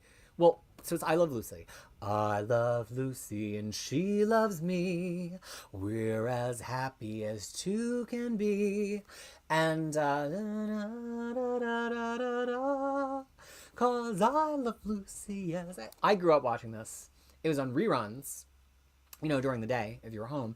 And then my grandparents joined like a Columbia House style tape of the month where they sent you one tape of I Love Lucy every month, VHS tape, with 3 random episodes. They weren't even in order. And so and they just lived in my room. I had a VHS machine in my room that I don't even remember where I got it from, because I would just mainline I Love Lucy over and over and over again anytime that I was at my grandparents' house. It is super foundational to me. I love it so much. And I've never seen that much of the later seasons because they wouldn't get syndicated as much when they lived like in the suburby farmhouse. And so they started putting them out in Blu-ray and it stalled out. And much like Marvel Masterworks, it really felt like it was never going to come back. And then they put out the whole thing, every show, every series, just on DVD. So I was like, well, I would prefer to have Blu-rays, but I'll buy the DVD set just so that in time immemorial, when I'm elderly, when I'm 64, I can sit down and watch I Love Lucy. But then, finally, last year, this came out. And I don't know if this is still the case, but this was on crazy sale on Amazon. It keeps getting clearance, so I guess maybe it's not selling that well, and they were right not to do it. But if you love I Love Lucy, I got this for $56. And this has 194 episodes in it. So we're talking about like a quarter per episode for one of the most foundational comedy shows in the history of television, which is to this day truly hilarious. I love it so much. I think I'm going to start, honestly, when the summer comes and I'm just downstairs more often, I'm just going to load up the DVD player and just let them play in the background while I'm cooking, vacuuming. I think I'm just going to have my own syndication. Oh no. Lance is saying it has awful AI upscaling. Well, guess what? I have the DVD too, so I can do a side-by-side comparison. So there. Okay. But wait. We're going to scroll back up. Logan Wayne saying, can we talk about all the funny and unique things that DC announced at NYCC and Marvel revealing their upcoming solicits? I honestly was going to get on and stream about that last week, and I think the weather was nice. And I forgot one of my best stories. Crisis lore. Where's the lore? I should always hold the lore when there's lore. Where did the... Where's the lore? How can we have lore without the lore? Okay. This is upsetting. I don't know where I put it when I did this major shelf reorg, and I don't know where I put the lore. Well, that's disappointing. I'm going to have to find it, obviously. Okay. So, Crisis lore, I got hit by a bus. I was biking through my neighborhood, which is quite challenging because we've established it's like roller coaster up and down, and I'm kind of new to riding the road, but I'm very confident about it. I'm very good at riding right at the margin. And there's this point where the road is one lane in either direction, and it is just like rock face on one side and has a guardrail on the other side. So it gets pretty tight, but there's pretty good visibility, and it's wide enough that you can give a person some berth. And if you can't, you just ride behind the person who's biking until you come to a part of the road that you can safely pass them, either because the lane gets wider or because there's nobody coming in the other direction. You can see clearly. Well, that's all well and good for every regular driver in Wellington, but then a bus came along, and the bus decided, even though it was just short of its bus stop, so there was no reason it had to speed anywhere, I was probably going to get to the bus stop before it was going to, it decided it was going to pass me, and it was going to pass me, leaving me no margin on the side of the road, and so it literally sideswept me off my bike. My bike went, I was right next to the curb to begin with, so just a little bit of a swipe knocked me right into the curb. The bike went over sideways. I went flying off the bike, and I pad up, and I got mocked at the bike store who exists. Sorry, I'm also looking for my lore as I'm telling you the story. Can you tell my level of ADHD? I got mocked at the bike store because I bought every possible pad, and they're like, what are you going to be mountain biking? I'm like, no, I'm just vain, and I'm a guitar player, and if I were to sprain one little pinky finger bike riding, I will die. So I need to be padded. So I didn't land on my head, thankfully. Although, I mean, I've got the helmet and then all the hair underneath of it. But I landed on every possible pad. I landed on my reinforced glove, my elbow pad, and my knee pad all at once, full force on the ground. And the only scratch on me was I had a tiny little, it's not even on my elbow, I had a tiny, tiny little bruise on the side of my knee. My hands were kind of sore, but it seems like it's gone away. And so that's what actually happened that Monday. It was like kind of nice weather, and I was like, ooh, you know what? I'm gonna go for a bike ride, and then I could always shower and I could do the show after, and I got hit by a bus. So that's why we didn't talk about New York Comic Con. So yeah, it was so sad. It was the saddest of all sad trombones for Marvel for New York Comic Con. DC just announced cool thing after cool thing. Their DC line-wide event is going to cross over with other indie comic book companies, including Mortal Kombat and Beneath the Trees Where Nobody Sees. That's insane. Nobody's ever done anything like that ever. That is news. That's innovative. That's something that's never been done. Marvel got on stage and read the solicits from the upcoming end of the Ultimate Universe. The only new book that Marvel announced, to my recollection, was Iron Man, written by he'll write anything, Joshua Williamson. Look, I like him, and I like a lot of Joshua Williamson. And you could say it's a big deal because he's writing a lot of DC books and he writes the Energon universe, but it's not a big deal because it's not special. Joshua Williamson can fart out 100 books a month if he wants to. And like the fact that he's writing for all three publishers at once makes it like not actually that special that he's writing Iron Man. Also, Carmen Carnero is the announced artist who is one of the best artists at Marvel, and they put this fugly Ryan Stegman cover on it that has the worst perspective. It doesn't make any sense. It looks horrible. Why would you have Ryan Stegman draw a cover for a comic book of somebody who's his better to an exponential degree, Carmen Carnero? Ryan Stegman, it's like stick figures compared to Carmen Carnero. Anyway, that was Marvel's one announcement. They didn't announce any kind of other comic books, any collections. All they did was literally sit on stage and read their solicits, and that was the one announcement. DC announced this crazy crossover. They announced that there's going to be a new Firestorm book, a new Zatanna book. They had like a legit slate of announcements, all of which sound amazing. I think they announced Absolute Catwoman maybe there. I don't know. I didn't follow it all because we know that I don't like super follow solicits, but I do follow NYCC News to a degree, and Marvel got dunked on. It was embarrassing for Marvel. Embarrassing. Speaking of Marvel, I think this is new. I don't think I just pulled this off the shelf. I think this just arrived. This is the Marvel role-playing book for the Avengers. I'm not going to buy any more of these. I don't like the system that much. I tried, and it's just not entertaining. So I was like, you know what? I have the X-Men expansion. I have this one. I have the core book. That's enough. I might never play it. And honestly, after all these years of collecting all these RPG books, I think I have a sense of what ones are actually getting use other than the D&D books and which ones are not, and I might start to clearance them. Unfortunately, there's not a huge market for that in New Zealand, and so I'm probably going to lose money on it, but better than having them in my house until the day that I die. Okay. Rucka being back on Batwoman. Look, I would love it to have somebody else writing Batwoman just for variety. I love Rucka. I love everything he does. I would love it. I think Rucka is a big enough name that if he said, I'm only doing it if you let me co-write with a woman, they would do that. So I think I'm a little annoyed that Rucka is an amazing supporter of people of all genders and all backgrounds in the industry. So there's not a knock on Rucka. I'm just a little annoyed that however it came together, there was no time or thought to say like, ooh, hey, what if I co-wrote with a woman, possibly a lesbian? Wouldn't that be great given Batwoman's character? But you know it's going to be good because it's Rucka. So yeah, I'm excited. I love Batwoman. She's one of my favorite characters. Okay. VHR machine. VCR machine. Did I say VHR? What did I say? Who knows what I said? One wheelchair saying, to keep on theme with the comic book calls, it was my birthday on Friday. Happy birthday. And I got the Extreme X-Men Omnibus Volume 1 as a present. So now I'm up to 13 omnibuses, and I'm really running out of space in my shelf. Well, you need the Volume 2. The Volume 2 already came out, or did you already have that? The Blu-ray Oh, I Love Lucy has some awful... Okay, we did do some of that. Elon is here. Hello. Nice to be able to catch a stream. Nice to have you here. And we can't have lore without the lore. No more lore. Look, it couldn't have gone far, guys. It could not have gone far. I think what I did is I put it on top of some books because I was still trying to figure out... Sorry, I have gym shorts on. I'm not naked. It's gym shorts. Because it's a little warm today. Yeah, I know I put it on top of something. And I was like, oh, this makes sense. It's going to sit on top of this thing. And it'll still be within easy grasp for the lore section. And then I truly don't know what I did. So we're going to figure it out. Oh, look, here's even more foundation.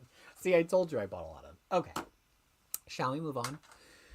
Let's move on. Okay, so then we get to the reactions to me being hit by a bus. So hopefully you all enjoyed that lore. How many people do you know that have been hit by a bus? Max Appleman casually mentioning getting hit by a bus after streaming for over an hour speaks volumes to how crazy my life has been. That is true. That is a true statement. The first 3 volumes of the Marvel Creator Collection will collect non-Conan material. Oh, so it's like by Barry Windsor Smith. So it's kind of like a greatest hits or like best material of these creators outside of their like main run. That's pretty cool. I mean, it's not the kind of thing I would buy, but I know a lot of people are into that. Everybody's happy that I am alive after being hit by the bus. One Real Track saying Carmen Carnero leaving X-Men for Iron Man. That hurt. Rucka's return to Batwoman. Well, they are doing Magic and Colossus. That's the one book in the kind of like coming back from Revelations X-Men line that sounds cool. And I guess they did announce that. Maybe we didn't know that before the convention. Yeah, that's cool. And I'm happy they're giving Ashley Allen more of a chance. Like, I don't think her series was great, but I do think it was quality. And I'm really happy that she's going to have a shot to keep writing. It was her first ongoing series, her first 10 ongoing issues ever. Like, I don't think we should set a different standard for people who are new writers. I think we should expect all comics to be great because God knows we pay enough for them. But that said, I think she actually did a pretty good job. And her main problem is just over-expositing, which honestly, you could do worse. Okay.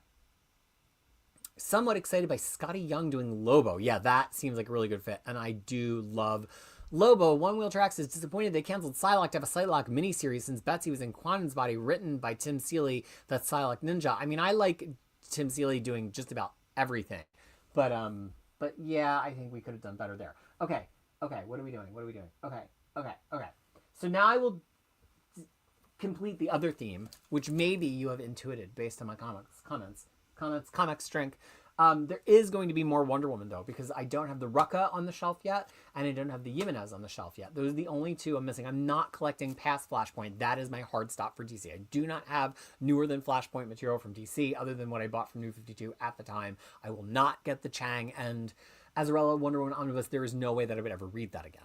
So there are more Wonder Woman books incoming in the next haul video. Spoilers. But I also completed a haul in this haul because we've heard me say that I was getting nervous about all of the books that have Neil Gaiman's name somewhere on them never, ever, ever being reprinted. So this is Books of Magic, Omnibus number 1. The back starts out from the pages of Neil Gaiman's The Books of Magic comes Timothy Hunter. So I got nervous.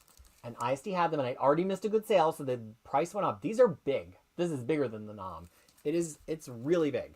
And this was $150 retail. It has the original 4-issue miniseries. It has the Mr. E miniseries. It has the Children's Crusade miniseries event. It has the Books of Magic annual that were part of that event. And then it has Books of Magic 1 through 32 and Books of Fairy Oberon's Tale 1 through 3. So this is pretty big. It's like 50-ish issues, but it's really large. Like, this is bigger than all of the other omnibuses we have handled so far on this stream. So IST did not have number 2, and number 2 is starting to go up in price, and it already happened once, so I think there was like a little bit of backstock that they got a hold of and that they sold through, and that was it. So this one, luckily, I got it on Amazon Australia. This one's even bigger. From the pages of Neil Gaiman's The Books of Magic comes Timothy Hunter. So here we are again with Gaiman's name on it. So I have my suspicions it's not going to get reprinted. This collects 33 through 75 of Books of Magic, as well as annuals 1 through 3, Books of Fairy 1 through 3, Books of Fairy, Molly's Story 1 through 4, Hellblazer, The Books of Magic 1 and 2, and Tales from Vertigo, Winter's Edge 1 and 2. I love this cover. I don't know who that artist is. I'll have to look. But Oh, it's Michael Kaluta, who does Starstruck.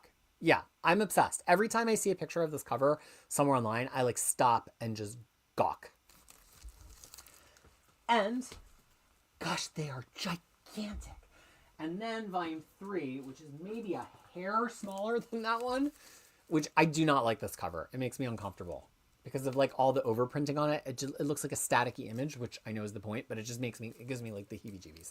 But this is the final volume, and this has the Names of Magic 1 through 5, Hunter the Age of Magic 1 through 25, so it's the whole sequel series, and Books of Magic Life During Wartime 1 through 15, another sequel series, and also included is the Trenchcoat Brigade 1 through 4. So it's not the highest on my to-read list, but I've always wanted to read it. I know that people have said it doesn't hold up that well after the first volume, but you know what? I have all of those Sandman hardcovers, and now I also have the Lucifer hardcovers. So I was like, if we're going to do this, let's do this right and panic buy the rest of them. Plus, they were on sale. Well, not volume 2, but the other ones. But that also means I got this. Dead Boy Detectives, which I really enjoyed on Netflix, and then they canceled it before I could even finish watching it. But this collects a lot of the ephemera around Dead Boy Detectives, so it does collect their original appearances in Sandman 25 and Children's Crusade, but then they had a number of their own series, and this collects all of them, including the entire ongoing series that they had, which was only 12 issues, but they had some mini series as well. With this out, there was always a great question about like how would all of the kind of in-between stuff of Sandman get collected? And once that was released, I think all of the other Sandman stuff that's not Neil Gaiman material, so it's not in Omnibus 3 or Deluxe 5, and that's not Dead Boy Detectives, it would pretty much fit all into one book. Now, of course, that will never happen because assholes. But, you know, I would like to have it personally, but, you know, some people cannot help themselves. Okay. There's only just a tiny handful of more things. I think we're now through all the omnibuses, and we just have a tiny stack of paperbacks and one more DVD. My favorite nonfiction novel of all time, Fear and Loathing in Las Vegas. This is the Blu-ray of the movie version, which has Johnny Depp as Hunter S. Thompson, a huge reason why I got my degree in journalism and why I started a blog in the first place. Blogging is the new gonzo journalism. Now I guess gonzo journalism is like, I don't know, TikTok. But at the time, it was blogging. I love this movie. I love the book. And I've always had this. I've had this in my shopping cart. I'm not kidding. It has been in the Save for Labor of my shopping cart since 2000 and I want to say 11, 12, whenever this came out.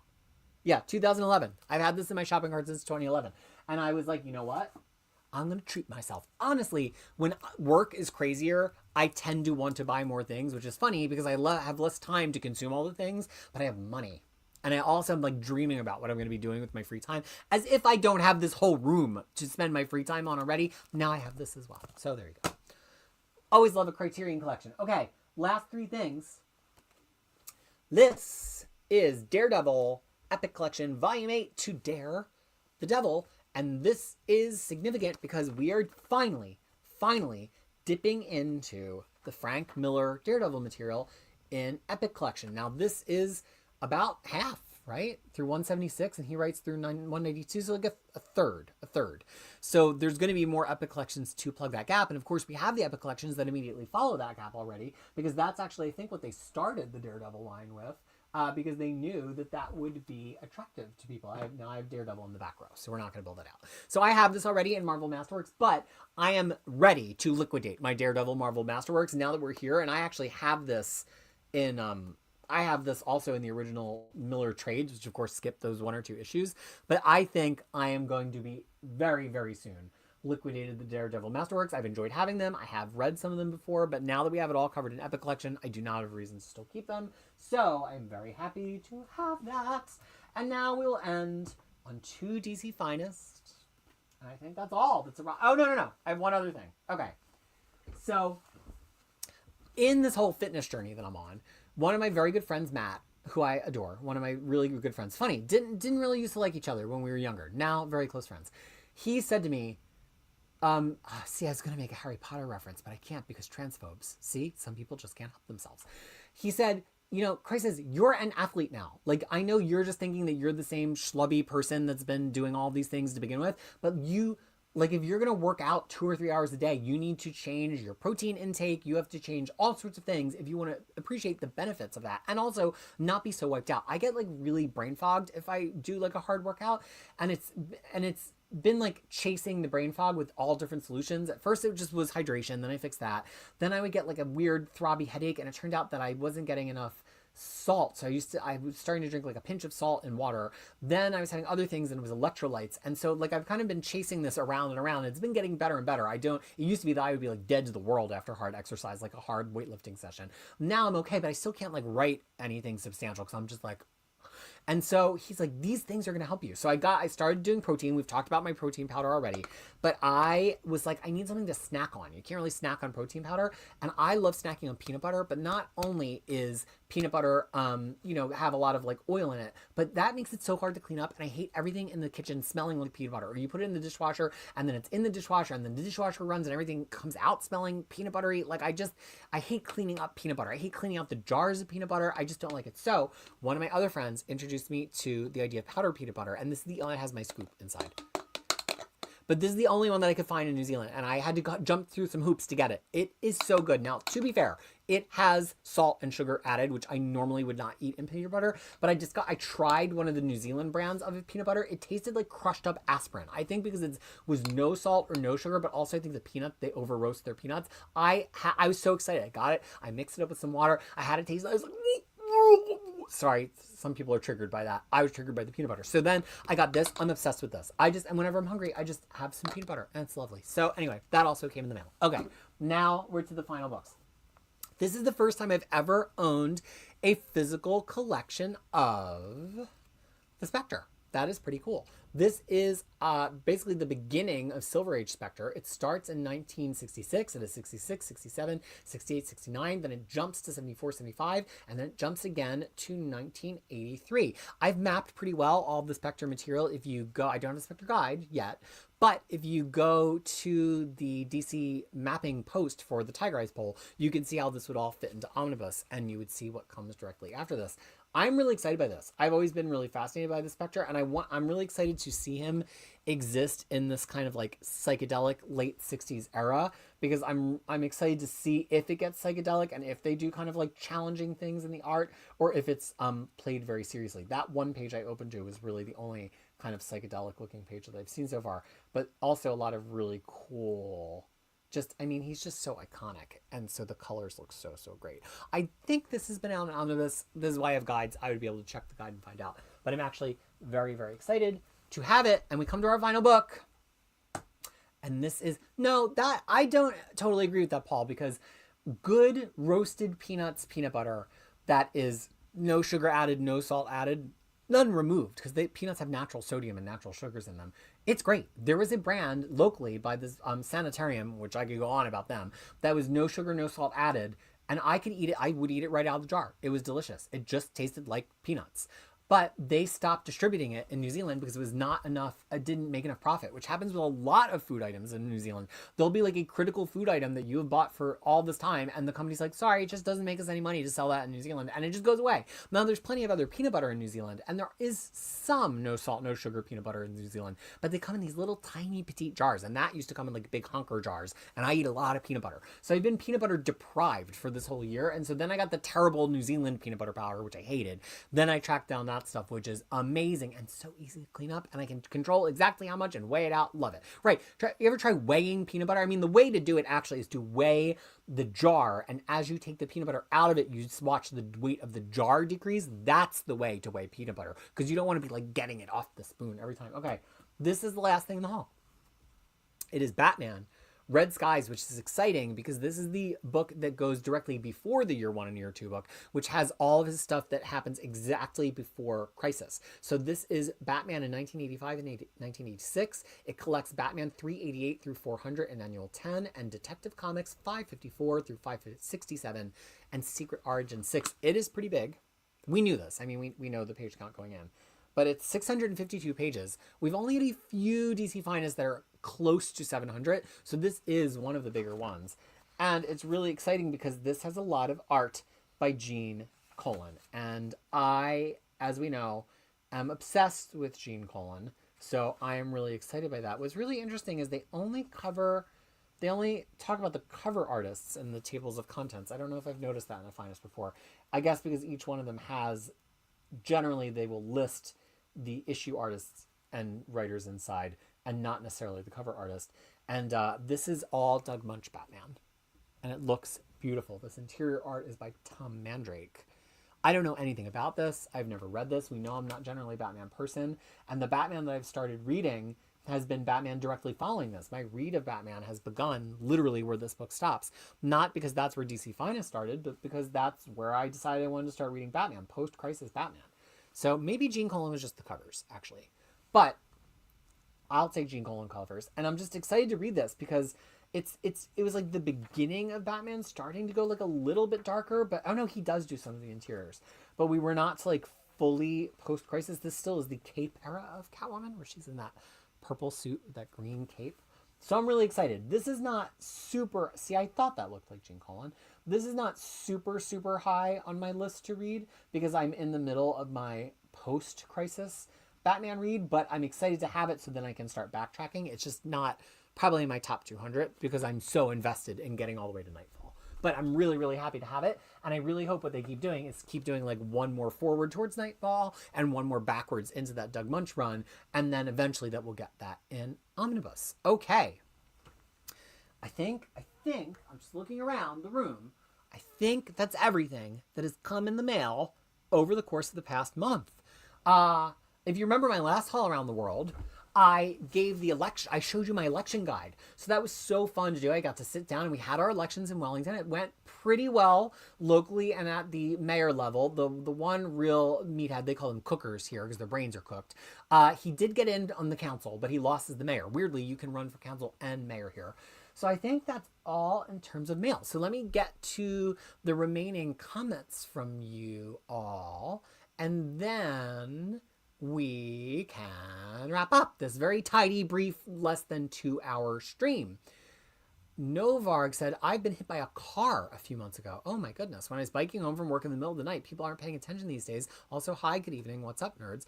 Well, I'm happy that you're with us and that you're well. I mean, I luckily didn't get full on hit by the bus. I got like sideswiped by the bus. So the way I've been telling the story is that I was a little bit hit by a bus. But I mean, biking is scary. And one of the reasons that I stopped biking in Philadelphia is because Philadelphia, the streets are not built for that. There's no biking infrastructure except for certain parts of Center City. And it just was too dangerous. And like, I probably wouldn't die, but I did sprain my arm pretty badly at one point because I similarly, like, cars were pushing me off to the side of the road. It's a thing. It's not because I'm a bad biker. It's just what cars do.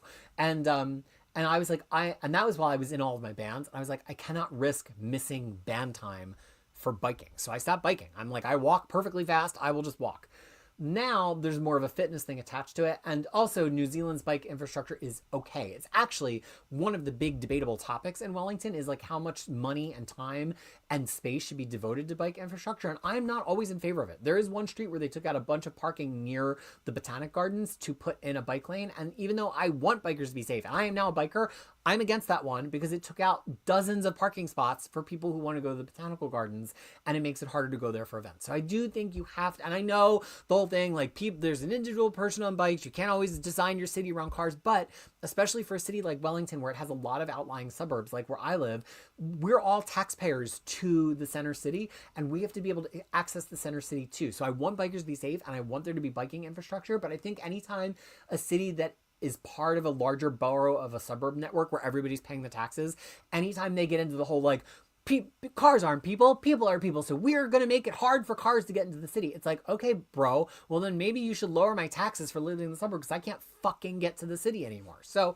I have complex feelings on that, even though now I'm a bicyclist. I don't know why I keep saying bicyclist instead of cyclist. I don't know. Yes, there's 3 omnibuses of Books of Magic. It's actually delightful that they did the third one because it would have been very DC of them for them to just stop at the first 2 and not do a third one. But because the third one has all those after series, so it was actually really delightful when they announced the third one. There was no guarantee that was going to happen. So now all that we're missing, if we wanted the complete everything Sandman, I mean, we're not going to get omnibuses of Mystery Theater. Well, maybe we would if they like detach it from Gaiman's name enough, but we have them both in compendium. The only things we're missing is that one fill in the miniseries book that would cover all the miniseries other that are not by Gaiman and that are not Dead Boy Detectives. So that's one. And then The Dreaming 1 through 60. That's it. And then you could argue also that we need like a deluxe of Black Orchid, which was kind of like to the side of Sandman, because originally Neil Gaiman launched it, but then he handed it to somebody else. So maybe 4 books if you include Black Orchid, but that's it. So it's like so close. And Black Orchid, they don't have to mark it under Gaiman's name, but he might be attached to it in some kind of royalty way that they don't love. So like we're so close. And Gaiman did not produce The Dreaming. The Dreaming was by somebody else, but it's like it's focused on Dream, the new Dream. So we might never get it, which kills me. A, because I do not want to have to buy all those 60 issues in singles, but B, because we're so close to having it all collected. If he could have just been not a terrible person, we could have actually had it all collected. Okay. They should reprint the Dan Waters Lucifer series. I would not be surprised if they changed the cover copy a little bit to now have Neil Gaiman's name on it and reprinted it at some point, because the Dan Waters. I thought you were saying Mike Carey. Yeah, the Dan Waters Lucifer series is incredible. And again, stupid Neil Gaiman. There could have been such great omnibuses of all of those Sandman universe revivals from 2018 and 2019. They did do a hardcover of some of Simon Spurrier's Constantine, but Hellblazer is his own thing, even though it was branded Sandman universe. That book by Dan Waters Lucifer, I loved. The first arc was weird, but I loved the rest of it. And I loved all of the Dreaming. Spurrier wrote Dreaming. G. Willow Wilson wrote The Dreaming. It was so good. One of my favorite books of the last 10 years. So I would have broken my no omnibuses after Flashpoint rule for that if we were going to do a whole shelf of Sandman omnibuses, and we could have had that. We could have had that. So do I now have all the Gaiman stuff, or is there more I need to get? Well, I mean, I'm not like an everything Neil Gaiman collector. I don't have all of his novels. There are some of his comics that I don't have. I think I have his Norse mythology. No, I don't know if I have his Norse mythology now that I think about it. I do have the library editions that have all this like random onesie twosie stuff, but I'm not like an everything Neil Gaiman. Even though it turned out I didn't like Sandman all that much, I just was like, I'm going to have a library of this. Damn it. And then things. Rumor is Dead Boy Detectives got canceled was due to the news of Neil Gaiman. Well, no, we'll never know. I mean, they do that thing where you have to watch in the first 7 days, and like the first 7 days watch numbers determines how well it's going to do. And I didn't even get to watch it until day 8, so it's my fault, actually. Okay, Max Abelman saying Abelman, who's that? Such a good movie. Terry Gilliam at his best. Oh, Fear and Loathing in Las Vegas. Grandma Paul's wishes all books of magic was available to buy digitally, but exclusive to Omnis, because DC does not make its Omnis available digitally the way that Marvel's does, which is why it's actually kind of a big deal that we got DC Finest, except for DC Finest aren't available digitally. They aren't available digitally either, but it's actually kind of part of DC's strategy, which is like, if you want to read this stuff digital, come sign up for our recurring subscription service, which honestly is not such a bad idea, because I mean, you might look at it and go, but if I bought those 3 books of magic omnibuses digital, I would have spent like $40 each on them, and digitally, so I would have been into them $120. Don't they want that profit? But DC's thinking, yeah, but that's the price to sign up for DC Ultra for the year, and Vertigo books are in DC Ultra, so they're wagering that you'll sign up for a year, they'll make that money, and that maybe a half of people or a third of people or a quarter of people will forget to unsubscribe, and they'll make that money again. That's how recurring revenue software as a service companies work. I know, I worked at one that did data for hundreds of them for years and years. So DC is making a very calculated gamble there that you are going to be more interested in signing up and staying signed up for their service. So if you want to get around that, I would say have your reading list, wait until you get to the month where you're going to read that thing, just sign up for that 1 month. It's only like $8 for a month. Read that whole thing. That's way cheaper than it would have been to buy it digitally, and then just unsign up. I know we would like to have things digitally permanently, but we never have things digitally permanently because Amazon could take them away from us at any point. It is not a DRM free download. So actually, it's much smarter to just sign up for the month to the DC Unlimited app and get the things there. Yarn Pauls can't wait to skip the first half of that Daredevil epic to get to the good stuff. A Fifth of Jack Gaming is here. Fifth of Jack is on the Friends of Crushing Crisis channel strip on my channel homepage and has been from the very start, and he has done some really good videos lately. Please go and show him some love, especially because he does talk about new comics every week. So while I'm not doing it, you can get your fix from him. Hello to the Crushers. How's it going on the road currently? And we'll catch up when he gets back home. In a sea of good to great Daredevil runs, Miller is still my favorite, says Super Jop. Lance loves Miller down Daredevils and still needs to read the Red Skies finest, what's my workout routine? Do I break it up throughout the day? Well, the thing is, when you're doing triathlon, they don't actually recommend you do all three in the same day, but I do like every 10 days doing all three in the same day. So I either start the day with a swim and then later in the day do bike ride or weight training. Or if I don't do the swim, I will do bike ride. And now I'm allowed to run again. Little tiny, tiny little runs by my physiotherapist. And so I'll do like a bike and a run and then maybe do the weight training, but like less. So that's usually my workout routine. I'll either do it split up between the day, swim and bike, or I'll do bike and run. But I always try to get a bike in if I can, if the weather's nice. I have a new motto, third motto, right? So the first motto of the year was what is it, James? Resolve, repair, recover, right? Which I did after getting hit by the bus. I was saying it literally in my mind. Then we had a second motto this summer. What was it? Somebody's got to keep track of the lore. We need a wiki. I don't remember what the second motto is. I remember it was good. I had a good one. What was it? Was it if not now, when? It might have been if not now, when. Like, are we going to read these wrong? That's what it was. It was if not now, when. Right? Like, if we're going to do a triathlon eventually, why not do it this year? If we're going to read these runs eventually, why not do it now? Right? So my third motto that I've discovered from bike riding is go fast while you can, which is almost the name of one of my favorite Fiona Apple songs. Fast as you can, come on and scratch me out. But it's go fast while you can. Because the idea is I'm not a confident athlete. And I'm not used to having endurance for things. So I'd go on these 20K bike rides and I'd be like, well, I should just go slow to begin with, right? We don't want to push too hard. I need fuel for the end. And then it would start raining or get windy, or I would forget there was an elevation change. And then I'm at the end getting my ass kicked, but I'm thinking I should have gone fast at the beginning when it was easy and I could have gone fast. And I think that that's a metaphor for so much of life. Like, go fast while you can. It's kind of like a corollary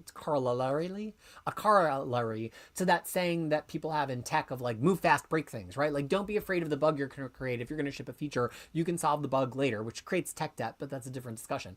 The idea is like, if it feels like you can bike fast right now and it's not hard, do the biking fast while it's not hard. If you have time to build a comic book guide now and it's free time, build the comic book guide. And I think that's a thing that I've lost. I think I was really good at going fast while I can, even in the 2010s. But even still, I'm a turtler. Like, if you see the way that I play games, like video games, like, anything, Magic, Warcraft, any kind of game, I like to hunker down and make all the things and make this perfect universe before I take action. And I'm like that in the real world too. Like, I'd be like, oh, we're not ready to apply for this kind of a gig yet, or like, we're not ready to go into the studio yet, or I'm not ready to apply for that job yet.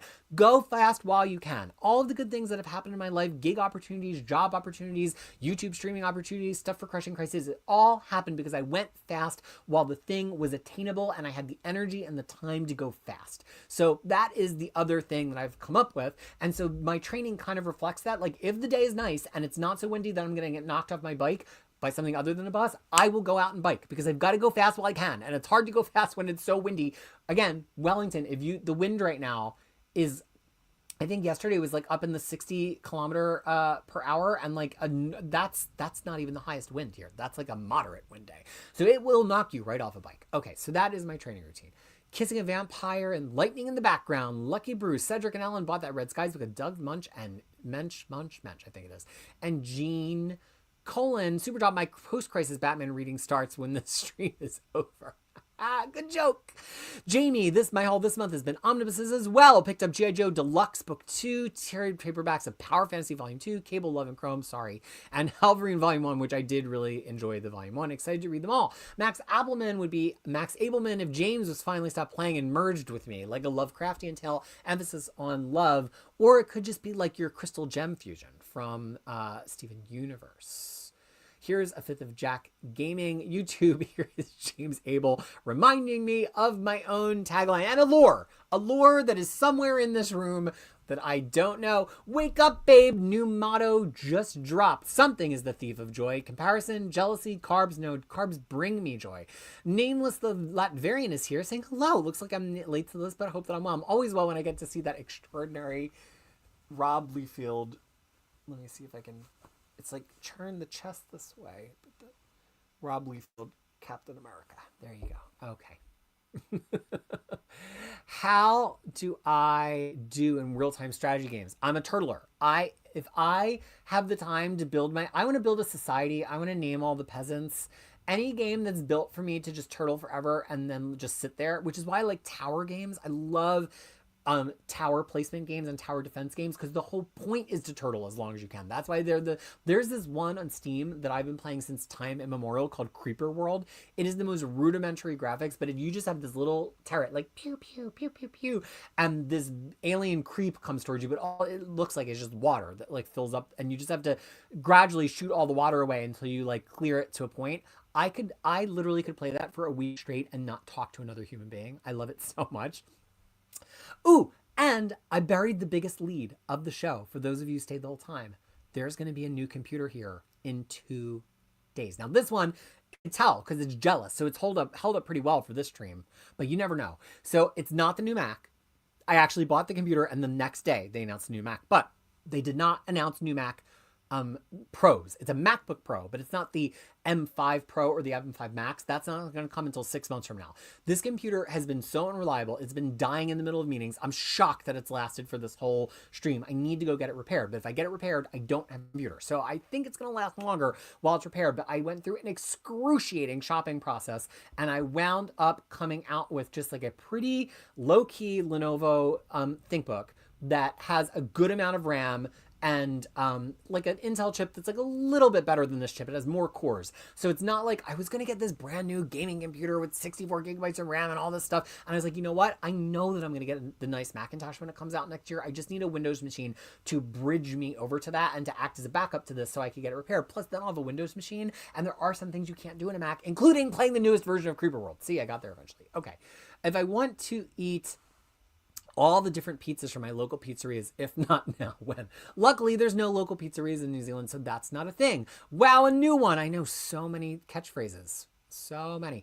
Ooh, we made it to a new computer before this one died. Yay, new computer. And that is also the end of the stream. Logan Wayne, Chapel Roan is playing a festival in New Zealand. I don't really fuck with festivals. I will say that there is another band on that bill that I really would like to see, which is Wet Leg. I did not think I liked their new album, and then I kept listening to it, and it turns out I really like it. It's one of my top 10 albums, I think, of this year so far. Gaga is still number one. Get out the way, you bottom feeder. Love that song, Mulch too. So yeah, but 2 days after the triathlon in Auckland, so I'd have to drive my sore ass up to Auckland. Garbage, my favorite band, is playing their first New Zealand show in, I think, over a decade, I think since 2013, and it's on what is more or less their farewell tour. They basically said, we'll still do festivals and stuff, but we're not touring widely again. And the boys and Garbage are like in their 70s at this point. They were already in their 40s when Garbage came out. So yeah, and that was 30 years ago. So I don't know how I could pass up seeing them one last time. And they're my band. Like I've missed school to get their tickets. I've stood outside the venue to be the first person in the venue. I've met the band. So I think if I can physically do it, I think I'm going to drive to Auckland, which is how I'm going to finally get to meet Samantha and see Garbage, their one New Zealand tour date, but which is still alive. He's been the one with the most health issues of the three boys, but yes, still alive. Big Thief, I feel like they get by on the cool Brooklyn indie acoustic hype. I don't know if they're from Brooklyn, they just sound like that. And then the songs often feel unfinished. They're full of so many great ideas, and I love the ideas and I love the harmonic content, but then the song kind of ends. I'm like, that was the song. And I know not everything has to be fully developed pop masterpiece. I'm a folk artist too. I can appreciate folk music, okay? But it just feels like a lot of ideas without a finishing touch. And that's how I always respond to Big Thief. I always will listen because I think, I forget the name of that songwriter who's the main songwriter of the band.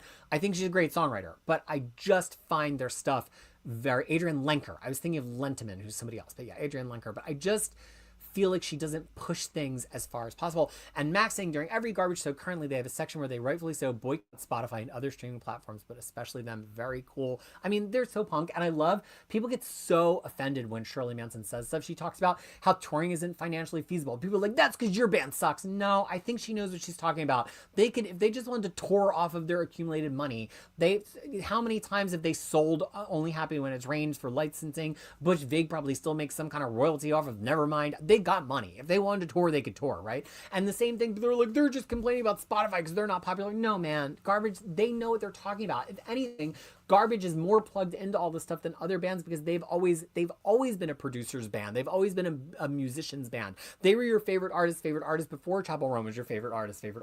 They've seen how this all applies. I just think there's so much misogyny there that every time they make a good point, usually by Shirley, because the boys do not like to be interviewed, that like everybody's like, that's just because she's a girl. That's how they've been treating her since 1995. And she is one of the biggest forces in rock, and Garbage will never, hopefully one day, they will be recognized as much as they should be recognized. But guess what? The boys in the band are almost as old as the girls and the ladies in Heart right now. And Heart is like on a farewell tour, more or less, because Ann Wilson can't even stand up at the microphone anymore, and God bless her, she still sounds great. I saw them back in 2012, and I'm very happy that they did. But like, there's not that much longer to wait for Garbage to get their flowers. Let's get them on the Kelly Clarkson show now. Let's give them a Grammy finally now, because like, hopefully all the boys live for another 20 years, but like, this is probably their farewell tour, and they've always been incredibly, incredibly influential, and also incredibly, incredibly prescient about what's going on in the music industry, and they're my favorite band. So there you go.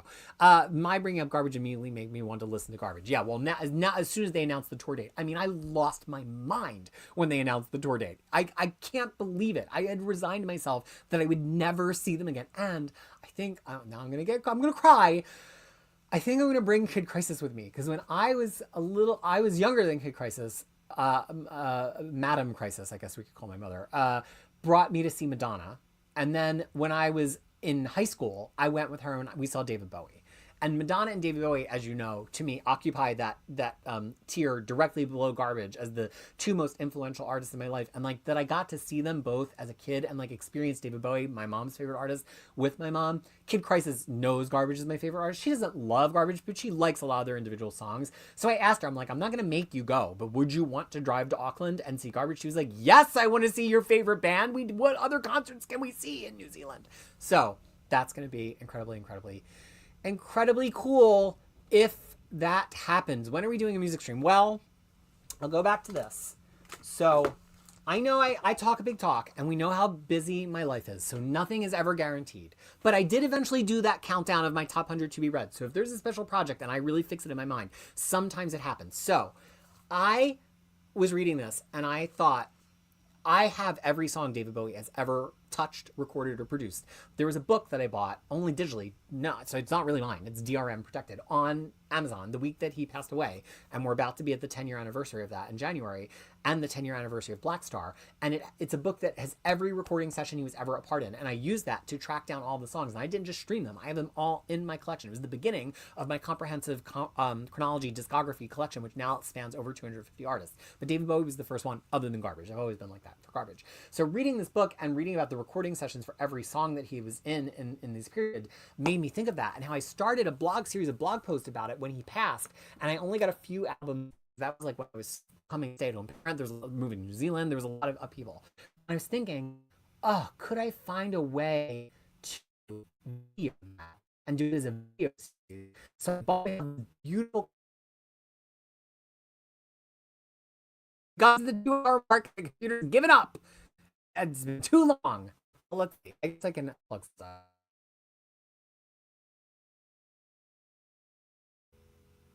Of course. See, this is why it knows there's a new computer coming tomorrow, and guess what? This behavior is not going to be accepted. Computer not going to go on anyway. We'll tell the David Bowie story later. But I was thinking I could do a series of David Bowie streams where I talk about every David Bowie song. That could happen.